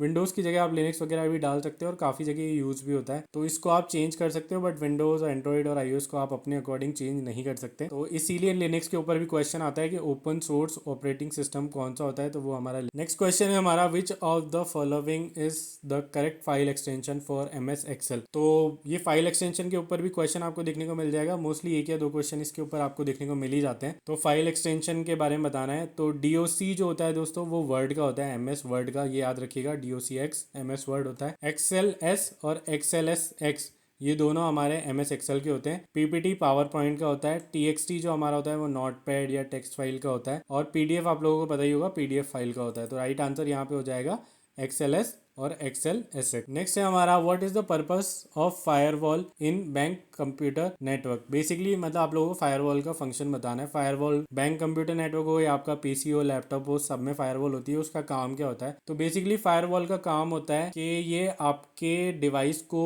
प्रोटेक्ट करती है अनवांटेड अटैक से और ब्लॉक करती है कोई भी एक्सेस अगर लेना चाहता है उसको। तो इसका राइट आंसर हो जाएगा टू ब्लॉक अनऑथराइज एक्सेस। जब भी कोई भी पर्सन या अटैक आपके उस पर होता है तो फायरवॉल एक्टिवेट हो जाती है और वो ब्लॉक करती है अनवांटेड या अनऑथराइज एक्सेस को। नेक्स्ट क्वेश्चन है हमारा, which of the following is an example of system software used in bank. तो बैंक के अंदर जो भी सिस्टम सॉफ्टवेयर यूज होता है उसके बारे में आप लोगों को बताना है। तो टैली अगर आप लोगों को पता होगा, टैली जो भी कॉमर्स बैकग्राउंड से हैं या अकाउंटिंग वगैरह जानते हैं उनको पता होगा, टैली वहां पे यूज आता है। वेब सर्वर यहाँ पे यूज आता है, ऑब्वियस सी बात है। MS Excel भी यूज आता है, बट यहाँ पे इन्होंने पूछा है बैंक्स के अंदर जो सिस्टम सॉफ्टवेयर है वो कौन सा है, तो वो बेसिकली वेब सर्वर होगा। MS Excel, Oracle BD, Oracle DB भी एक टूल होता है, वो हम यहाँ पे यूज नहीं करते हैं। फोटोशॉप फोटोज वगैरह एडिट वगैरह करने के लिए यूज में आता है, तो वो हमारा नेक्स्ट क्वेश्चन है हमारा, which protocol is use to transfer secure file in banking. ये मैं आप लोगों को ऑलरेडी बता चुका हूँ। फाइल को सिक्योरली ट्रांसफर करने के लिए कौन सा प्रोटोकॉल यूज में आता है, इस पे हम बहुत ज्यादा डिस्कस भी कर चुके हैं और मैंने ये सारे आपको बता भी दिए थे। FTP फाइल ट्रांसफर होता है, HTTPS hyper text transfer protocol होता है, SMTP और POP3 ईमेल में यूज आते हैं। अब ये FTP और SFTP में फर्क क्या होता है दोस्तों, वो मैं बताता हूँ। SFTP बेसिकली सिक्योर हो जाता है, तो जब भी अगर लिख के आ जाए सिक्योर फाइल ट्रांसफर प्रोटोकॉल तो ये वाला होता है, और फाइल ट्रांसफर मतलब FTP होता है। तो SFTP जो होता है वो सिक्योर फाइल ट्रांसफर प्रोटोकॉल ही होता है। नेक्स्ट है हमारा, which among the following is a correct full form of UPI। UPI की फुल फॉर्म बतानी है दोस्तों। इस वाले पार्ट में मैंने काफी सारी फुल फॉर्म डाली है क्योंकि बहुत बार ऐसा होता है कि फुल फॉर्म्स के ऊपर क्वेश्चन आते हैं और कई बार आपको 5-5 6-6 क्वेश्चन भी देखने को मिल जाते हैं। बेसिकली कंप्यूटर में सारी चीज़ें शॉर्ट में है, तो आपको फुल फॉर्म याद होनी चाहिए। अगर आपको फुल फॉर्म याद है तो आप काफ़ी हद तक औरों से एज ले लोगे। तो यूपीआई की फुल फॉर्म बतानी है हमें, जो कि होती है यूनिफाइड पेमेंट इंटरफेस। और ये आज की वीडियो का हमारा लास्ट क्वेश्चन है दोस्तों। तो मैं आप लोगों से एक चीज़ बोलना चाहूँगा कि अगर आप लोग हमारी वीडियोस देख रहे हैं और आपको पसंद आ रही है तो आप अपना जो भी फीडबैक रहता है वो आप कमेंट करके बताएं। आपको किस चैप्टर में या पर्टिकुलर किस टॉपिक में प्रॉब्लम है वो भी आप बता सकते हैं। मैं उसके ऊपर स्पेसिफिक वीडियोज भी लेके आ जाऊँगा। सेम इंग्लिश के लिए भी है, वहाँ पे भी चल रहा है। अगर आपको कोई पर्टिकुलर चीज़ चाहिए जो आपको स्कोर, जिसमें आपका स्कोर नहीं आ रहा हो, तो आप वो वहाँ बता देना, हम ले आएंगे। बाकी टेलीग्राम ग्रुप्स हमने बना रखे हैं, वहाँ जाके ज्वाइन करो, आपको ये सारी पीडीएफ्स वहाँ पे मिल जाएगी। और डिस्कशंस के ग्रुप भी हमने बना रखे हैं, तो अगर आप चाहते हैं तो मैं आपको वहाँ पे भी ज्वाइन कर दूंगा। बाकी ऐसे ही सपोर्ट बना के रखिए और पढ़िए, ताकि आने वाले एग्जाम में आपका स्कोर बहुत ज़्यादा अच्छा हो। तो हमारा जो लास्ट क्वेश्चन है वो है, which computer generation introduce microprocessor use in ATM. तो जनरेशन के ऊपर भी काफ़ी ज़्यादा क्वेश्चन आते हैं। तो माइक्रो प्रोसेसर कौन सी जनरेशन में आया था वो हमें बताना है। वो है 4th जनरेशन। फर्स्ट जनरेशन आप लोगों को पता होगा, तो फर्स्ट जनरेशन आप लोगों को पता होगा जो वैक्यूम ट्यूब्स थी वो हमारी फर्स्ट जनरेशन की होती है। सेकंड जनरेशन में दोस्तों हमारे पास आते हैं ट्रांजिस्टर वगैरह। और जो थर्ड जनरेशन होती है, थर्ड जनरेशन में आईसी आ गई थी। तो थर्ड जनरेशन जो होता है वो हमारा आईसी मतलब इंटीग्रेटेड सर्किट होता है। फोर्थ जनरेशन में आपका ये माइक्रो प्रोसेसर आता है। फिफ्थ जनरेशन जो अभी चल रहा है वो एआई वाला है। तो ये सारे आपको याद होने चाहिए। फिफ्थ जनरेशन अभी हमारा करंट है, तो उसमें ये जो जितने भी हैं वो सब यहाँ पे हैं। First generation vacuum tube, second generation transistor, third generation integrated circuit, fourth generation micro processor, fifth generation जो अभी करंट में चल रहा है। ये याद कर लेना, जनरेशन के ऊपर क्वेश्चन आता है, हिस्ट्री से क्वेश्चन आएगा। आपको 2 या 3 क्वेश्चन हिस्ट्री से ही देखने को मिलेंगे, तो मेक श्योर आप इस सबको याद कर लें। तो हमारा क्वेश्चन है EAROM स्टैंड्स फॉर। तो हमें बताना है EAROM की जो फुल फॉर्म है वो क्या होती है। जैसा कि मैंने आप लोगों को पहले भी बताया है हमारे इस चैनल पे कि फुल फॉर्म वाले क्वेश्चंस आप लोगों को एग्जाम में देखने को मिलेंगे ही मिलेंगे। और मैं आपको हमेशा बताता हूँ कि आप ये मान के चलना कि जो 40 क्वेश्चंस आने वाले हैं उसमें से 2 या 3 क्वेश्चन आपको डायरेक्ट फुल फॉर्म पे देखने को मिलेंगे। तो हमने ऑलरेडी हमारी वीडियोस में फुल फॉर्म कर ली है, बट फुल फॉर्म की मैं एक डेडिकेटेड वीडियो भी लेके आऊँगा आगे। तो अगर आप लोग हमारे चैनल पे पहली बार आए हैं या आप कोई नए पर्सन है जो फर्स्ट टाइम ये वीडियो देख रहा है, तो मैं आपको बोलूँगा हमारे चैनल को सब्सक्राइब कर लो। इसी तरह की और भी कंटेंट आपको देखने को मिलेगा और बैंकिंग का सारा कंटेंट हम यहाँ पे धीरे धीरे अपलोड कर देंगे। तो अभी जो है EAROM की फुल फॉर्म में बतानी है। तो ऑप्शन ए है electrically altered read only memory, electrically accepted read only memory, electronically alterable read only memory, या electrically alterable read only memory. तो यहाँ पे राइट आंसर हो जाएगा दोस्तों, वो हो जाएगा हमारा ऑप्शन डी, जो है electrically alterable read only memory. ROM का आप सबको पता ही होगा, रैम और रोम, तो ये रोम का ही एक टाइप होता है, वो है यहाँ पे हमारा EAROM। नेक्स्ट क्वेश्चन है, which of the following program is the closest to machine code. Machine code के सबसे क्लोजेस्ट कौन सा इनमें से प्रोग्राम होता है, तो वो हमें बताना है। Compiler, interpreter, assembler, all of the above, none of the above. तो कंपाइलर और इंटरप्रेटर के बारे में आप लोगों को पता होगा, नहीं पता है तो मैं बता देता हूँ। बेसिकली जब भी हम कोई कोड करते हैं किसी भी लैंग्वेज में, सी लैंग्वेज हो गई, C++ हो गई, तो कोड जो लिखते हैं हम जिसके अंदर हम उसको एग्जीक्यूट करते हैं वो कंपाइलर और इंटरप्रेटर वाले काम होते हैं। मोटा मोटा समझ लो, एग्जैक्ट नहीं बता रहा हूँ। और असेंबलर क्या होता है हमारा, असेंबलर भी वही होता है। तो ये जो प्रोग्राम है उसको कन्वर्ट करता है मशीन लेवल में, जो कि मशीन अंडरस्टैंड कर पाए। तो इसका जो सबसे क्लोजेस्ट है दोस्तों वो है हमारा असेंबलर। नेक्स्ट है दोस्तों, which of the following is और are example of word processor. अब भाई हमें बताना है वर्ड प्रोसेसर के एग्जाम्पल क्या होते हैं। जिनको नहीं पता है वर्ड प्रोसेसर क्या होता है, तो जो भी काम आप डॉक्यूमेंटेशन का करते हैं किसी भी वर्ड में, वो जिसमें हो रहा है उस टूल को हम बोलेंगे वर्ड प्रोसेसर। तो माइक्रोसॉफ्ट वर्ड जो है वो एग्जाम्पल होता है, वर्ड परफेक्ट भी एक एग्जाम्पल होता है। पेंट जो है उसमें हम वर्ड प्रोसेसर वाली कोई भी चीज़ नहीं करते हैं। और ऑप्शन डी है हमारे पास बोथ A एंड B। तो यहाँ पे राइट आंसर होगा दोस्तों हमारा बोथ A एंड B, जो कि है माइक्रोसॉफ्ट वर्ड और वर्ड परफेक्ट। नेक्स्ट है हमारे पास the dash digit are 0 to 9 and A to F। दोस्तों बहुत इंपॉर्टेंट क्वेश्चन है, स्टार मार्क कर लो या फिर आप मतलब जैसे भी चाहो वैसे याद कर लो, मैं आप लोगों को बता देता हूँ। बहुत ज़्यादा इंपॉर्टेंट है और इस पे क्वेश्चन आना ही आना है।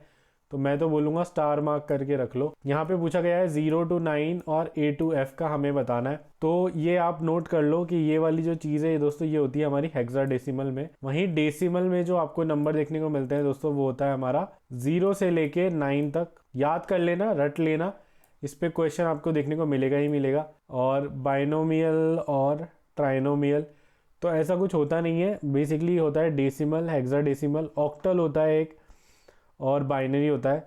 बाइनरी का तो आप सबको पता ही होगा, जो कि मैं यहाँ पे अभी लोड कर रहा हूँ। 0-1 जो है बाइनरी होता है, जो हमारे कंप्यूटर का अंडरस्टैंडेबल फॉर्म होता है। और एक होता है हमारा ऑक्टल, ठीक है, जिसको मैं अभी ऑक्ट लिख रहा हूँ, वो होता है हमारा 0 to 7 में, ठीक है, वो हमारा ऑक्टल हो जाता है।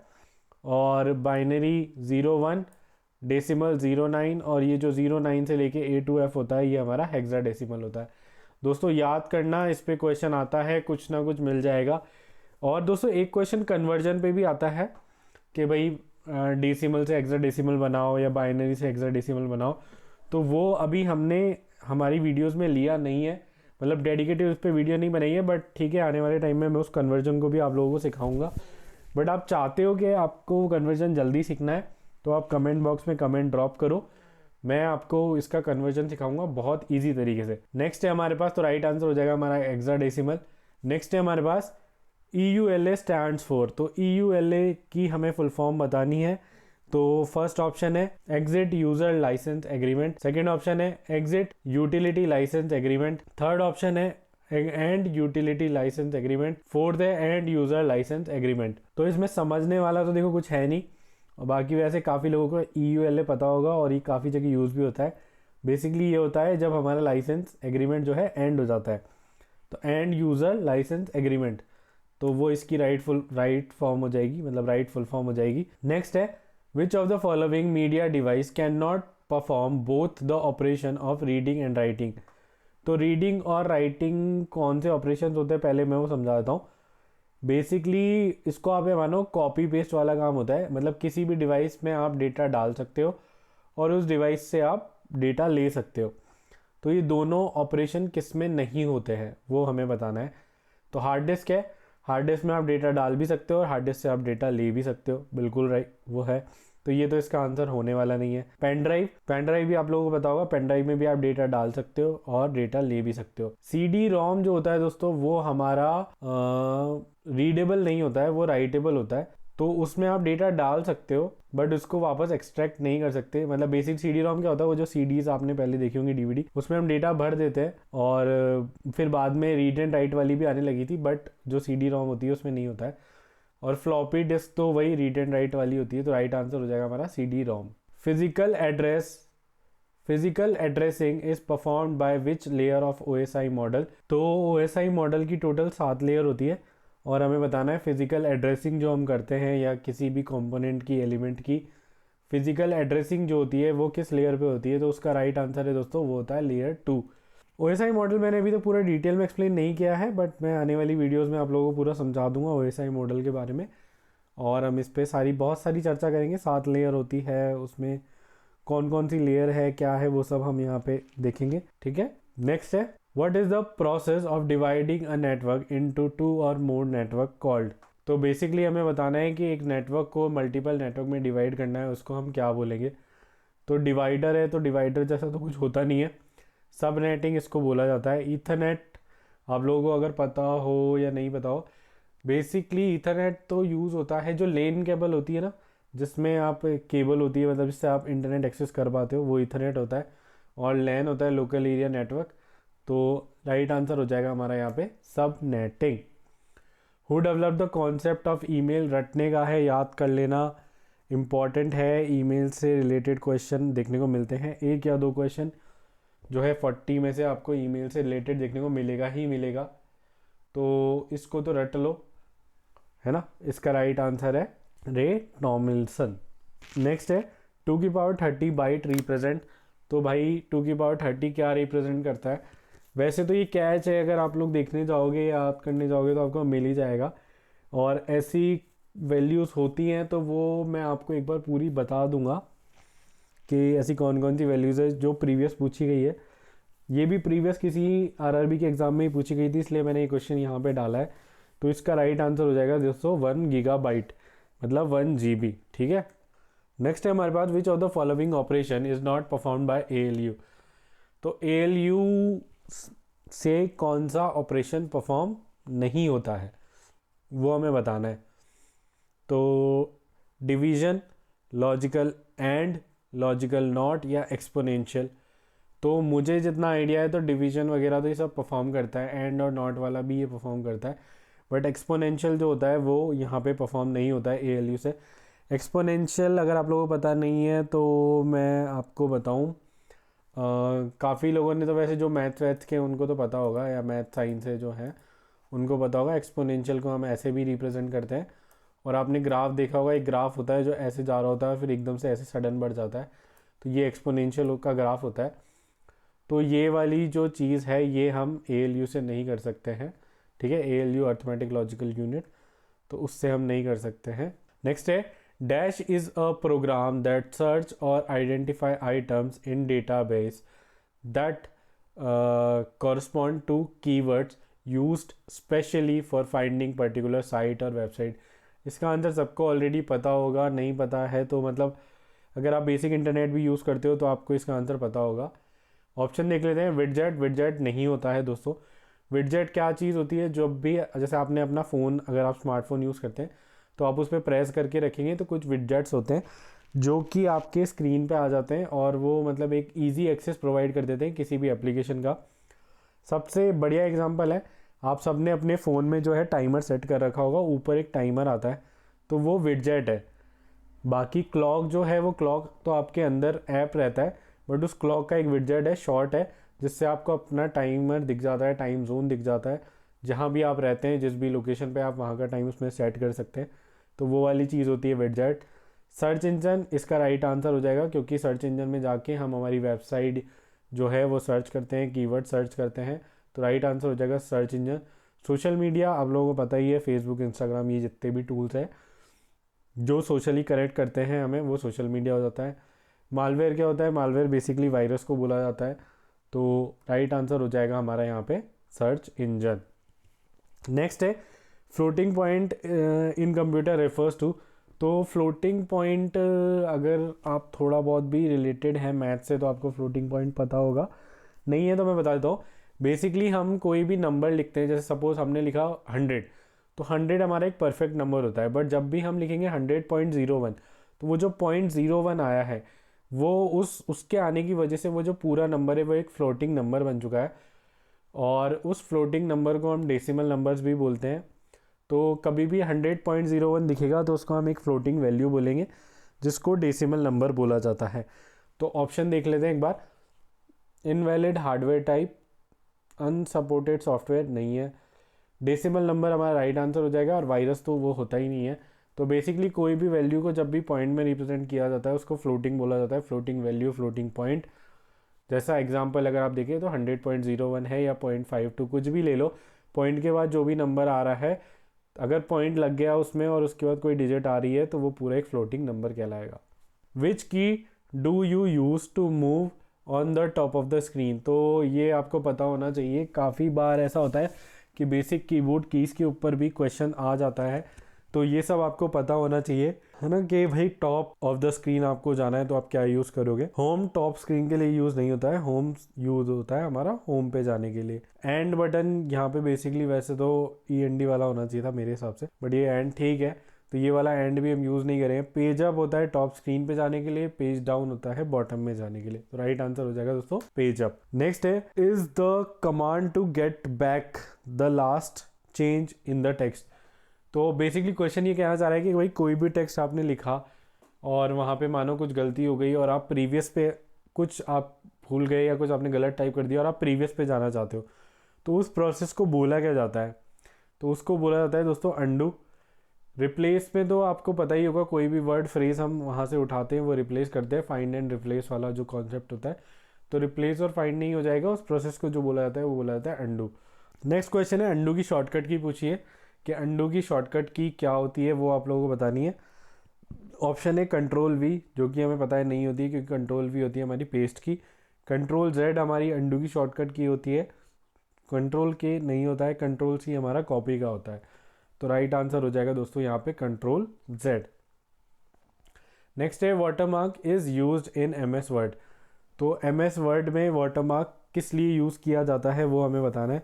बेसिकली वाटरमार्क तो आप कहीं पे भी देख लो, वो मतलब किसी भी डॉक्यूमेंट में हो सकता है। वाटरमार्क तो इमेजेस में भी होता है, वीडियोस में भी होता है, और मतलब आपकी फाइल्स में भी होता है। तो वो आपको बताना है कि वाटरमार्क जो है वो उसका यूज़ क्या होता है। तो ऑप्शन 1 है हमारे पास, to put the hidden text in the background in the subject matter in a post, ठीक है। To insert a hint in a document, नहीं। टू अंडरलाइन एनी टेक्स्ट, नहीं। नाइदर ऑफ द अबव और none of the above, ये थोड़ा सा गलत हो गया है ना। तो यहाँ पे जो राइट आंसर हो जाएगा, भाई वाटरमार्क का यूज़ क्या होता है। वाटरमार्क हम इसलिए देते हैं, आपने हमारी पीपीटीज में भी देखा होगा, ताकि उस पीपीटी को कोई भी यूज़ ना कर पाए या कोई भी कंटेंट उसका चोरी ना कर पाए। और हम वाटरमार्क इसलिए भी लगाते हैं ताकि वो प्रूव रहे कि ये हमारा डॉक्यूमेंट है। तो इसलिए वहाँ पे वाटरमार्क हम अपना देते हैं ताकि उसका यूज़ ना किया जाए। कोई यूज़ करेगा तो वाटरमार्क दिख जाएगा, तो बेसिकली सबको पता लग जाएगा ये किसका कंटेंट है। Which of the following is use to store program and file that are to be used later. तो इन ऑप्शंस में से कौन सा ऐसा ऑप्शन है जिसमें भाई प्रोग्राम ये स्टोर किए जाते हैं, फाइल स्टोर की जाती है जो कि हम बाद में यूज़ करें। तो दोस्तों वो है हमारा हार्ड डिस्क। हार्ड डिस्क में आप लोगों ने देखा होगा जैसे कि आपके लैपटॉप में भी हार्ड डिस्क होती है और आप कुछ एक्सटर्नल भी रहते हैं। तो कोई भी आपके फ़ोटोज़ वीडियोज़ होती है जो आपको स्टोर करके रखनी होती है वो आप हार्ड डिस्क में रखते हैं, और जब भी आपको देखना होता है तो आप वहाँ से उस हार्ड डिस्क से उस चीज़ को ले लेते हैं और यूज़ कर लेते हैं। तो राइट आंसर दोस्तों वो हो जाएगा हमारा हार्ड डिस्क। नेक्स्ट है, a proxy server is used for which of the following. तो प्रॉक्सी सर्वर जो है वो हमारे किसके काम में आता है वो हमें बताना है। फर्स्ट है, to provide security against unauthorised user, to process client request for web page, to provide TCP/IP, to process client request for database access. TCP/IP portal वाला अगर आप लोगों को पता नहीं है तो मैं बता दूं, ये होता है हमारा कम्युनिकेशन के लिए। तो बेसिकली जहाँ पे भी कम्युनिकेशन करना होता है वहाँ पे हम TCP/IP यूज़ करते हैं। तो प्रॉक्सी सर्वर के लिए इसका जो राइट आंसर हो जाएगा वो हो जाएगा to process client request for web pages. तो वेब पेजेस के लिए हम क्लाइंट रिक्वेस्ट जो है वो प्रॉक्सी सर्वर से यूज़ करते हैं। A typical worksheet has a number of column for new version. तो मतलब जब भी आप वर्कशीट देखते हैं या ओपन करते हैं तो उसके अंदर ऑलरेडी जो एक जब आप ओपन कर रहे हैं तब कितने कॉलम होते हैं वो हमें यहाँ पे बताना है। मतलब उसके अंदर बेसिकली कॉलम कितने होते हैं उसकी काउंटिंग होती है, वो फिक्स होती है। उसके बाद में आप उसको ऐड ऑन कर सकते हैं, बट इतना जब आप ओपन करेंगे नए में तो इतना ही मिलता है। तो उसकी कुछ वैल्यूज़ दी गई है, तो आपको बताना है कौन सी वैल्यू है। क्या वो 128 है, 256 है, 512 है या 1024 है। तो इसका जो राइट आंसर है दोस्तों वो है 1024। जब भी आप कोई भी स्प्रेडशीट खोलेंगे, वर्कशीट खोलेंगे, तो आपको इनिशियल में जो सबसे पहले देखने को मिलेगा टोटल कॉलम, फर्स्ट टाइम में जो आपको देखने को मिलेंगे 1024 है। उसके बाद आप जाके अगर आप इतना डिटेल डाल देते हैं और आपको फर्दर ऐड ऑन करना है तो आप जाके इसको ऐड ऑन कर सकते हैं। नेक्स्ट है, which of these web browser has the largest market share presently across all platform. तो वेब ब्राउज़र क्या होता है दोस्तों, वो आप लोगों को पता ही होगा, जो भी आप यूज़ करते हैं सर्च करने के लिए।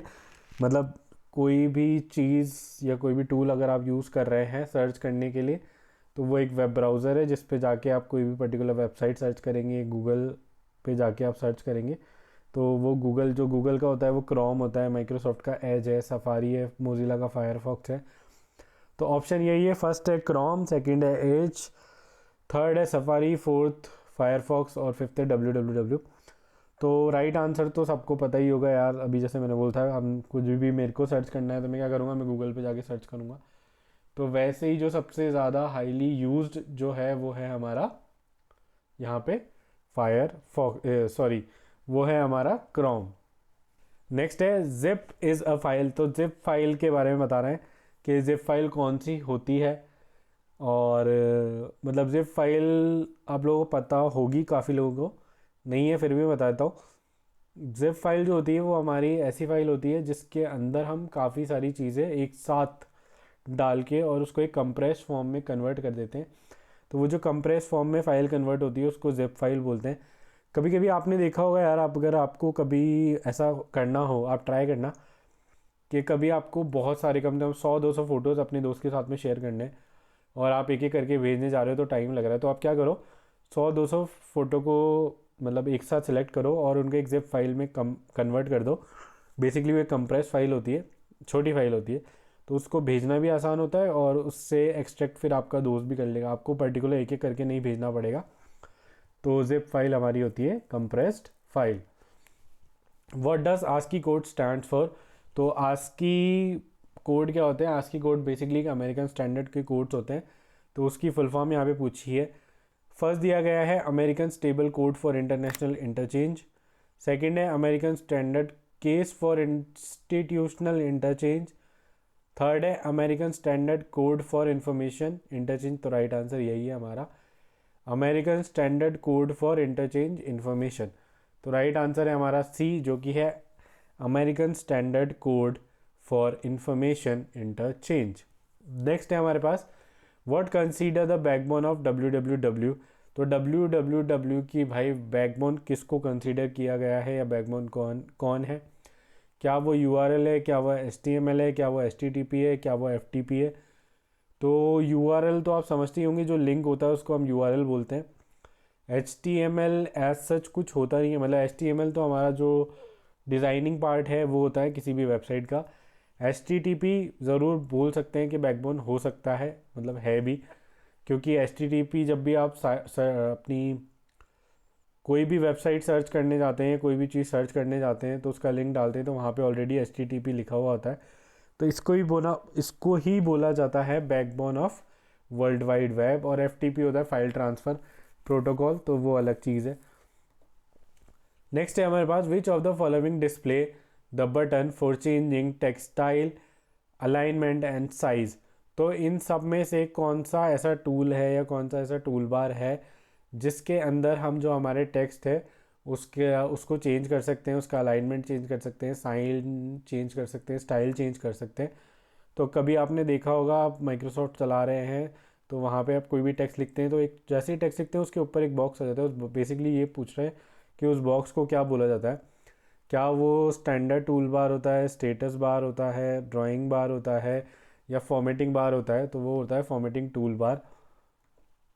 नेक्स्ट है हमारे पास the word processing task associated with changing the appearance of a document in. तो वो किस में होता है? क्या वो राइटिंग है, फॉर्मेटिंग, एडिटिंग, सॉर्टिंग, क्या होता है? तो वो बेसिकली हमारा जो होता है वो होता है हमारा फॉर्मेटिंग। ये सब दोस्तों याद रखना, क्वेश्चन इंपॉर्टेंट है। अगर आप कोई भी ऐसा एग्ज़ाम दे रहे हैं जिसमें कंप्यूटर आता है तो आप लोगों के लिए क्वेश्चन बहुत ज़्यादा इंपॉर्टेंट हो जाते हैं।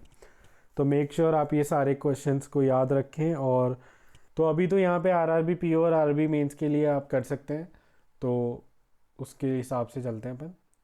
नेक्स्ट है what type of software is use for creating letters, papers and other document. तो इनमें से कौन सा सॉफ्टवेयर है जो हम यूज़ करते हैं लेटर के लिए, पेपर्स के लिए, अदर डॉक्यूमेंट के लिए? क्या वो डेटाबेस है, क्या वो स्प्रेडशीट है? ऑपरेटिंग प्रोग्राम तो वो नहीं हो सकता, वो होगा हमारा वर्ड प्रोसेसर। वर्ड प्रोसेसर के अंदर ही आप अपना लेटर वेटर लिखेंगे या कोई भी डॉक्यूमेंट बनाएंगे, कोई भी फाइल फॉर्मेटिंग बनाएंगे, तो वो सारी चीज़ें जो हैं दोस्तों वो हमारी वर्ड प्रोसेसर के अंदर होती है। What does the control I shortcut की अकॉम्प्लिश इन MS वर्ड। तो MS वर्ड के अंदर कंट्रोल आई जो है, कंट्रोल आई कमांड है या कंट्रोल आई शॉर्टकट की जिसको बोलते हैं, वो क्या यूज़ में आती है या उसका यूज़ क्या है? तो वो है जब भी हमें हमारे फॉन्ट जो है इटैलिक फॉर्मेटिंग में कन्वर्ट करने होते हैं तो हम उस पूरे को सिलेक्ट करके कंट्रोल आई दबा देंगे तो वो ऑटोमेटिक एक इटैलिक फॉर्म में कन्वर्ट हो जाएगा। अब इटैलिक कौन सी होती है? वो जो ऐसे टेढ़े हो जाते हैं ना, थोड़े से स्लाइडली झुक जाते हैं, वो इटैलिक होते हैं। नेक्स्ट है most website have a main page the dash which act as a doorway to the reset of the website page. तो बेसिकली ये बताना है कि जो मेन पेज होता है वेबसाइट का उसको क्या बोलते हैं। अब दोस्तों ये क्वेश्चन थोड़ा सा ट्रिकी है, बट अगर आप जाओगे ना तो आप यहाँ पे ऑप्शन से आराम से इसका आंसर कर दोगे। बट मैं आपको बोलूँगा एक चीज़ और मैं बताऊँगा, एक चीज़ होती है इंडेक्स। तो कोई भी आप एक वेबसाइट बनाते हो उसके अंदर एक आप इंडेक्स पेज बनाते हो। इंडेक्स पेज के अंदर क्या होता है कि आप सारी असाइनमेंट करते हो, मतलब सारी इंडेक्सिंग करते हो कि कौन सी चीज़ कहाँ पे जाएगी, किस पे क्लिक करने के बाद कहाँ जाएगा, तो वो एक इंडेक्सिंग होता है। तो मैंने एक जगह क्वेश्चन देखा था जहाँ पे मतलब जो मेन पेज है वेबसाइट का वो इंडेक्स को भी रेफर किया गया था, बट ऐसा कभी होगा नहीं कि आपको इंडेक्स और होम पेज दोनों साथ में देखने को मिल जाए। अगर होता है तो मैं आपको बोलूँगा आप होम पेज पे ही क्लिक करके आना, क्योंकि इंडेक्स थोड़ा टेक्निकल है, तो हो सकता है उसको ये लोग आंसर कंसीडर करें या नहीं। बट जब भी मेन पेज की बारे में बात आएगी या कोई ऐसा पेज जो सबसे पहले हमें दिखता है तो वो होता है होम पेज। ठीक है, बाकी इसमें आप ऑप्शन से भी जा सकते थे। होम पेज था, ब्राउजर नहीं हो सकता, सर्च इंजन नहीं हो सकता, यूआरएल नहीं हो सकता। और तो यहाँ पे जो राइट आंसर हो जाएगा दोस्तों वो हो जाएगा हमारा होम पेज। नेक्स्ट है बाइनरी सर्किट एलिमेंट हैव। अब बाइनरी सर्किट के अंदर कितने एलिमेंट होते हैं वो हमें बताना है। तो 1 स्टेबल स्टेट होती है, मतलब कितनी स्टेबल स्टेट होती है वो हमें बताना है। 2 स्टेबल स्टेट होती है, 3 होती है, 4 होती है। कई लोगों को समझ नहीं आएगा कि स्टेबल स्टेट का मतलब क्या होता है, तो आप इसको इस तरीके से समझो कि बाइनरी सर्किट का मतलब ऐसे मानो कि बाइनरी नंबर मान लो आप, और स्टेबल स्टेट में आप उसका आउटपुट मान लो, तो बाइनरी के कितने आउटपुट आते हैं वही आपका आंसर हो जाएगा। तो बाइनरी क्या होता है 0 और 1, तो 0 और 1 दो उसकी स्टेबल स्टेट हो जाएगी, तो राइट आंसर हो जाएगा 2 स्टेबल स्टेट। नेक्स्ट है हमारे पास a dash is a software program use to view web pages. तो इसमें से कौन सा सॉफ्टवेयर प्रोग्राम है जो वेब पेजेस को व्यू करने के लिए हम लोग यूज़ करते हैं। क्या वो साइट होती है? नहीं, वेबसाइट तो खुद साइट होती है, तो वो वेब पेजेस पे जाती है। होस्ट नहीं होता है, होस्ट पे हमारी पर्टिकुलर वेबसाइट जो होती है वो रन करती है। लिंक नहीं होता है। सॉफ्टवेयर पूछा गया है तो मतलब किसके थ्रू आप जाके वो चीज़ यूज़ कर सकते हैं, तो वो आप ब्राउज़र पे जाके कर पाएंगे। नेक्स्ट है हमारे पास in case of a virus getting into computer which of the following will help. तो जब भी आपके कंप्यूटर के अंदर, डेस्कटॉप के अंदर, पीसी के अंदर जब भी वायरस आ जाएगा, तो इन चारों पांचों ऑप्शन में से क्या आपको हेल्प करेगा वो हमें यहाँ पे बताना है। और ऑप्शन दिए गए हैं encryption, Norton, police complaint, all of the above and none of the above. तो देखो यार, वायरस अगर आ गया है ना तो उसको मिटाने के लिए एक चीज़ होती है एंटीवायरस, वो हमें डालनी पड़ती है। और एंटीवायरस काफ़ी सारी कंपनीज़ का आता है, उसमें से ही नॉर्टन जो है वो भी एक कंपनी है। तो एंटीवायरस हमें यहाँ पे डालना पड़ेगा जो कि हमारा नॉर्टन कंपनी का हो सकता है। तो राइट आंसर हो जाएगा हमारे पास बी। मतलब वायरस से रिलेटेड कभी भी कुछ भी बात हो ना तो आप ये समझ जाना कि भाई एंटीवायरस वाली चीज़ यहाँ पे होने वाली है। तो जब भी कोई भी वायरस आपके सॉफ्टवेयर में, पीसी में, लैपटॉप में आ जाए तो आप वहाँ पे एंटीवायरस डालो और आप उसको इजीली रिमूव कर पाओगे। नेक्स्ट है what are the 3 decision making operations performed by the ALU of a computer. ALU कौन से 3 डिसीजन मेकिंग जो है ऑपरेशन है उनको परफॉर्म करता है। तो ऑप्शन है greater than, less than, equal to, all of the above and none of the above. तो देखो 3 की ही बात की गई है और यहाँ पे 3 ही फंक्शन आपको दिए गए हैं जो कि है greater than, less than, equal to. ये तीनों ही जो है परफॉर्म करता है हमारा ALU। तो राइट आंसर हो जाएगा हमारा all of the above. Next है to take information from one source and bring it to your computer is called. तो कोई भी एक इन्फॉर्मेशन किसी भी सोर्स से उठाना और उसको अपने कंप्यूटर में डालना, इस प्रोसेस को हम क्या बोलेंगे? क्या इस प्रोसेस को हम डाउनलोडिंग बोलेंगे, अपलोडिंग बोलेंगे, ट्रांसफ़र बोलेंगे, मूव बोलेंगे? तो बेसिकली इसको हम बोलते हैं ट्रांसफ़र करना।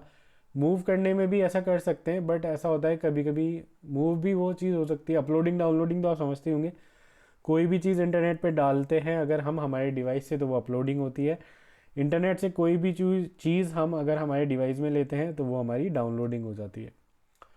नेक्स्ट है dash are often delivered to a PC through an email attachment and are often to design to do harm.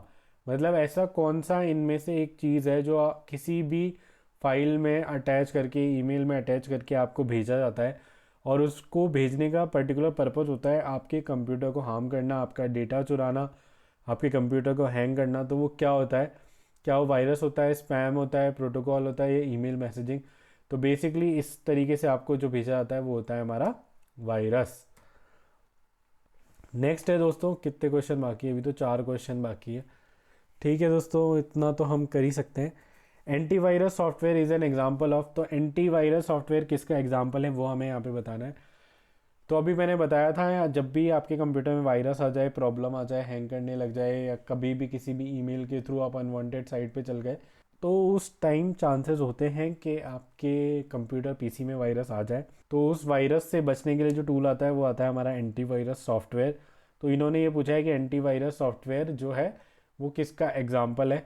क्या वो एक बिजनेस सॉफ्टवेयर है, क्या वो ऑपरेटिंग सिस्टम है, क्या वो सिक्योरिटी यूटिलिटी है, या फिर वो एक ऑफिस सूट है। तो भाई एंटीवायरस कर क्या रहा है? एंटीवायरस आपके कंप्यूटर को प्रोटेक्ट कर रहा है, आपके कंप्यूटर को सिक्योरिटी दे रहा है ताकि उसमें कोई भी वायरस ना आए, वो किसी भी तरीके से हार्म ना हो पाए। तो यहाँ राइट आंसर हो जाएगा दोस्तों, वो हो जाएगा हमारा सिक्योरिटी यूटिलिटी। नेक्स्ट है which key on the keyboard can be use to view slide show. तो ये स्लाइड शो चल रहा है जो अभी आप देख रहे हैं, तो कौन सी की दबाने से यहाँ पे ये पूरा स्लाइड शो स्टार्ट हो जाएगा?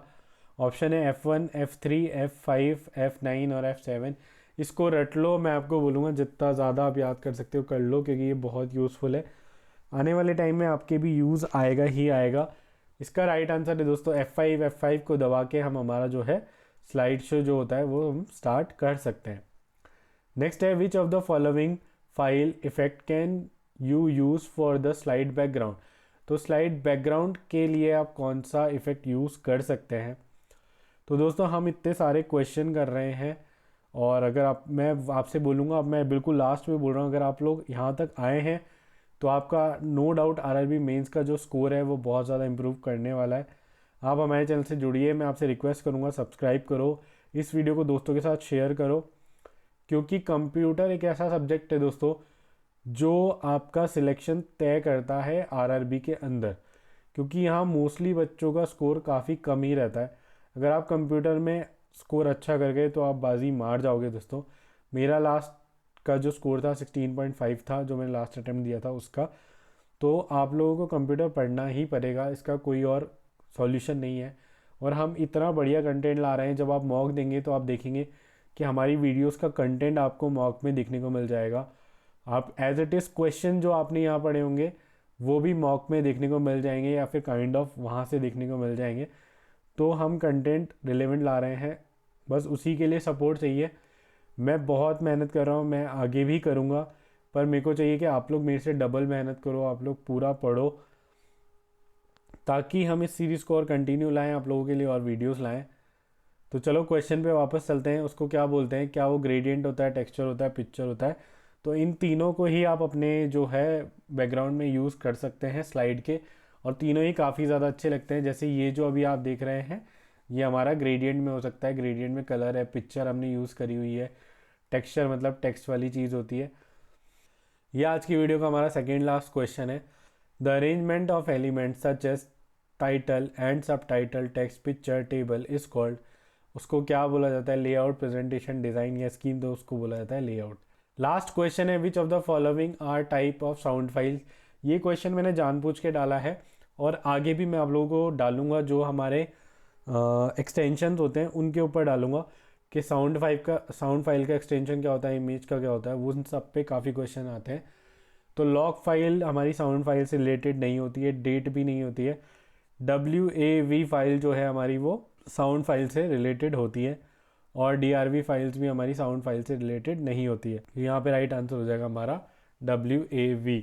की for bold in MS word. तो दोस्तों मैं आप लोगों को बता दूं, MS वर्ड से बहुत सारे क्वेश्चंस आते हैं, शॉर्टकट कीज से लेके टैब से लेके। सबसे इंपॉर्टेंट चीज, जो भी दोस्त मेरे यहाँ पे पहली बार मेरी वीडियो पे आए हैं, मैं उन लोगों को बता दूं, हम यहाँ पे सिर्फ रिलेवेंट क्वेश्चन करते हैं, या फिर प्रीवियस ईयर में जो क्वेश्चन आए हैं वो हम करते हैं। यहाँ पे कोई भी आपको ऐसा क्वेश्चन देखने को नहीं मिलेगा जो आपके आरआरबी पीओ और आरआरबी क्लर्क कंप्यूटर में नहीं आ सकता हो। तो दोस्तों मेक श्योर आप लोग वीडियो पूरी एंड तक देखें, ये सारे क्वेश्चन का आंसर करें, और जो भी आपका स्कोर रहे वो आप कमेंट बॉक्स में जरूर बताएं। तो दोस्तों यहाँ पे हमारा फर्स्ट क्वेश्चन है, what is the shortcut key for bold in MS word. तो बेसिकली आप लोगों को सिंपल भाषा में बता देता हूँ कि MS वर्ड में जो भी हम टाइप करते हैं उसको बोल्ड करने के लिए हम कौन सी शॉर्टकट की का यूज करते हैं। तो दोस्तों यहाँ पे हमारा फर्स्ट ऑप्शन जो है वो है Ctrl+B।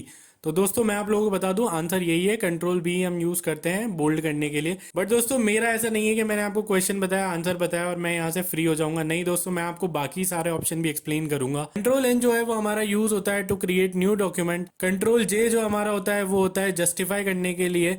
अब जस्टिफाई का मतलब क्या होता है, जो लेफ्ट और राइट मार्जिन होते हैं उनके लिए यहाँ पे कंट्रोल जे यूज होता है। कंट्रोल एम को हम यूज करते हैं पैराग्राफ के अंदर इंटेंट लाने के लिए, मतलब वो 1.5 वाला जो मार्जिन होता है 0.5 1.5 वो वाला मार्जिन के लिए। कंट्रोल डी हमारा यूज होता है फोंट के डायलॉग बॉक्स को ओपन करने के लिए, बेसिकली फोंट वोंट चेंज करने के लिए हम कंट्रोल डी का यूज करते हैं। यहाँ पे जो हमारा राइट आंसर हो जाएगा वो हो जाएगा दोस्तों कंट्रोल बी। नेक्स्ट क्वेश्चन है हमारा, यहाँ पे आप लोग देख रहे हैं the footer group is in which tab. तो एमएस वर्ड के अंदर आप लोगों को पता होगा बहुत सारे ग्रुप्स होते हैं, व्यू टैब हो गया, इंसर्ट हो गया, वो सारे ग्रुप जो होते हैं। तो उसमें से हमें बताना है कि भाई हमारा फुटर किस में आता है। तो यहाँ पे सबसे फर्स्ट हमारा जो ऑप्शन है वो है व्यू। तो व्यू के अंदर आप लोगों को देखने को मिलता है page layout, outline, one line page, two line page, वो सब यहाँ पे हमें व्यू के अंदर देखने को मिलता है। नेक्स्ट इंसर्ट होता है, इंसर्ट के अंदर ही हमारा फुटर, हेडर, ये सारी चीजें होती हैं, टेबल वेबल वो सब जो भी होता है वो सारा हमें यहाँ पे इंसर्ट के अंदर देखने को मिलता है।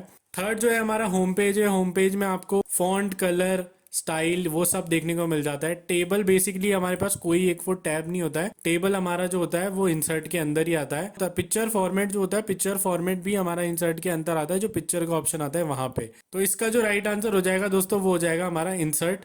क्वेश्चन नंबर 3 है हमारा, what is the online version of MS office package. दोस्तों अगर आप लोग थोड़े बहुत भी फेमिलियर हैं कंप्यूटर से तो आप लोगों को इसका आंसर पता होगा ऑनलाइन वर्जन कौन सा है, जो कि अभी सबसे लेटेस्ट वर्जन भी है। तो यहाँ पे दोस्तों आप लोगों को बता दूं कि एमएस ऑफिस के बहुत सारे वर्जन है जो आप लोगों ने देखे भी होंगे, आप लोगों ने सुना भी होगा। 2007 वर्जन आता था, 10 वर्जन है, 15 वर्जन है, 21 है, और अभी जो सबसे लेटेस्ट जो यहाँ पे चल रहा है जिसको हम ऑनलाइन वर्जन भी बोलते हैं वो है हमारा माइक्रोसॉफ्ट 365। तो यहाँ पे जो राइट आंसर हो जाएगा वो हो जाएगा हमारा माइक्रोसॉफ्ट 365।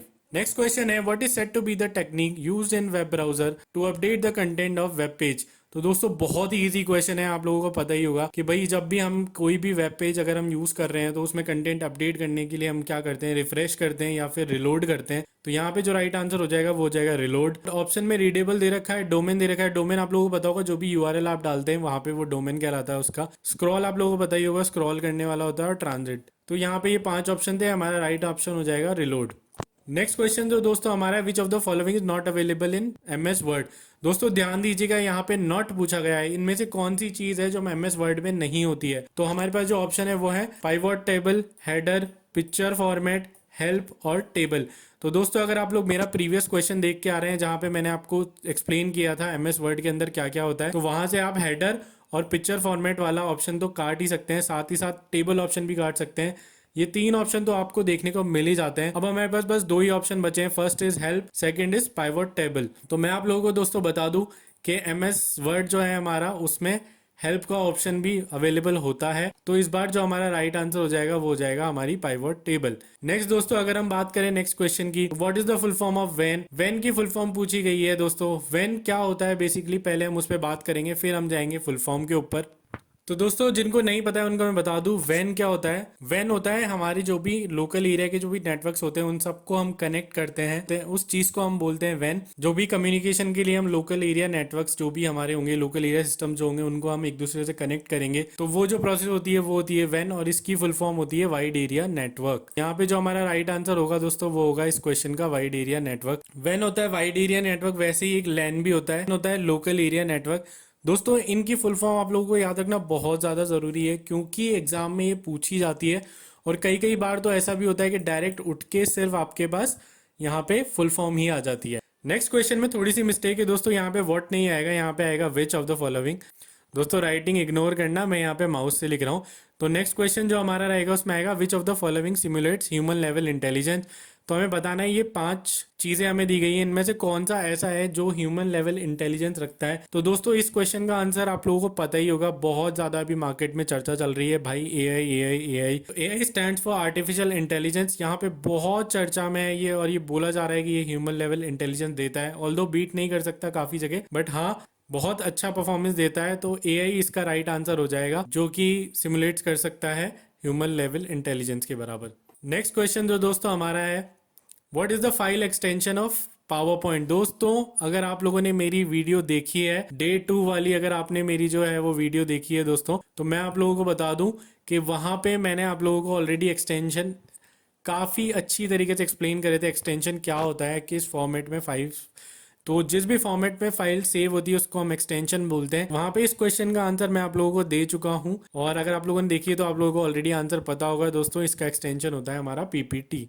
नेक्स्ट क्वेश्चन है हमारा, which of the following is primary memory. तो दोस्तों मैं आप लोगों को ऑलरेडी बता चुका हूँ प्राइमरी और सेकेंडरी मेमोरी के बारे में। मैं आप लोगों को बता चुका हूँ प्राइमरी मेमोरी वो होती है जब भी हम हमारा सिस्टम ऑफ कर देते हैं तो वो मेमोरी इरेज हो जाती है, और सेकेंडरी मेमोरी बेसिकली वो होती है जो स्टोर रहती है, इरेज नहीं होती है। तो वो सब आप लोगों को याद ही होगा, मैंने लास्ट वीडियो में बहुत अच्छे से एक्सप्लेन किया था प्राइमरी मेमोरी और सेकेंडरी मेमोरी को। तो एसएसडी में डेटा स्टोर रहता है, ये हमारी सेकेंडरी मेमोरी है। हार्ड डिस्क में स्टोर रहता है। यूएसबी ड्राइव जो भी होती है उनमें भी हम रखते हैं। ऑप्टिकल डिस्क जो सीडी कैसेट्स होती है उनमें भी हमारा रहता है। रैम हमारी एक ऐसी चीज़ है जिसमें जब हम कंप्यूटर ऑफ कर देते हैं तो हमारा डेटा इरेज हो जाता है। तो राइट आंसर यहाँ पे जो होगा वो होगा हमारा रैम।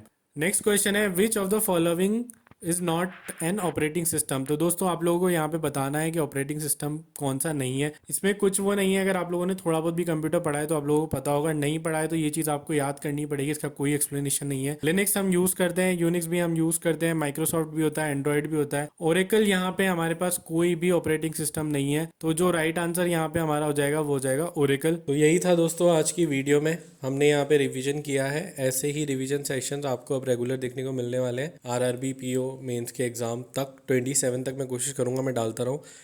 और मैं तो यही बोलूँगा यार, फॉलो करो, कंप्यूटर में स्कोर होगा तो ही आपके आरआरबी पीओ मेंस में आप जो है मतलब ये मान के चलना आपका ईजी हो जाएगा क्लियर होना, वरना बहुत डिफिकल्ट है अगर कंप्यूटर में स्कोर नहीं आ रहा है तो। कंप्यूटर ईजी कुछ लोगों के लिए ईजी है, कुछ के लिए बहुत डिफिकल्ट है, क्योंकि मेरे पास इस चैनल पे ऐसे भी बच्चे हैं जिनका स्कोर अभी 5-6 ही आ रहा है, और कुछ ऐसे भी बच्चे जिन्होंने हमारे सेशन फॉलो करे तो उनका स्कोर 15+ हो चुका है। तो मेक श्योर आप ये टारगेट रखें कि 15+ तो आपका स्कोर आ रहा हो, वही अच्छा है। बाकी यही था आज की वीडियो में, मिलते हैं नेक्स्ट रिवीजन वीडियो में। This is all from my side. Thank you so much guys for watching my video.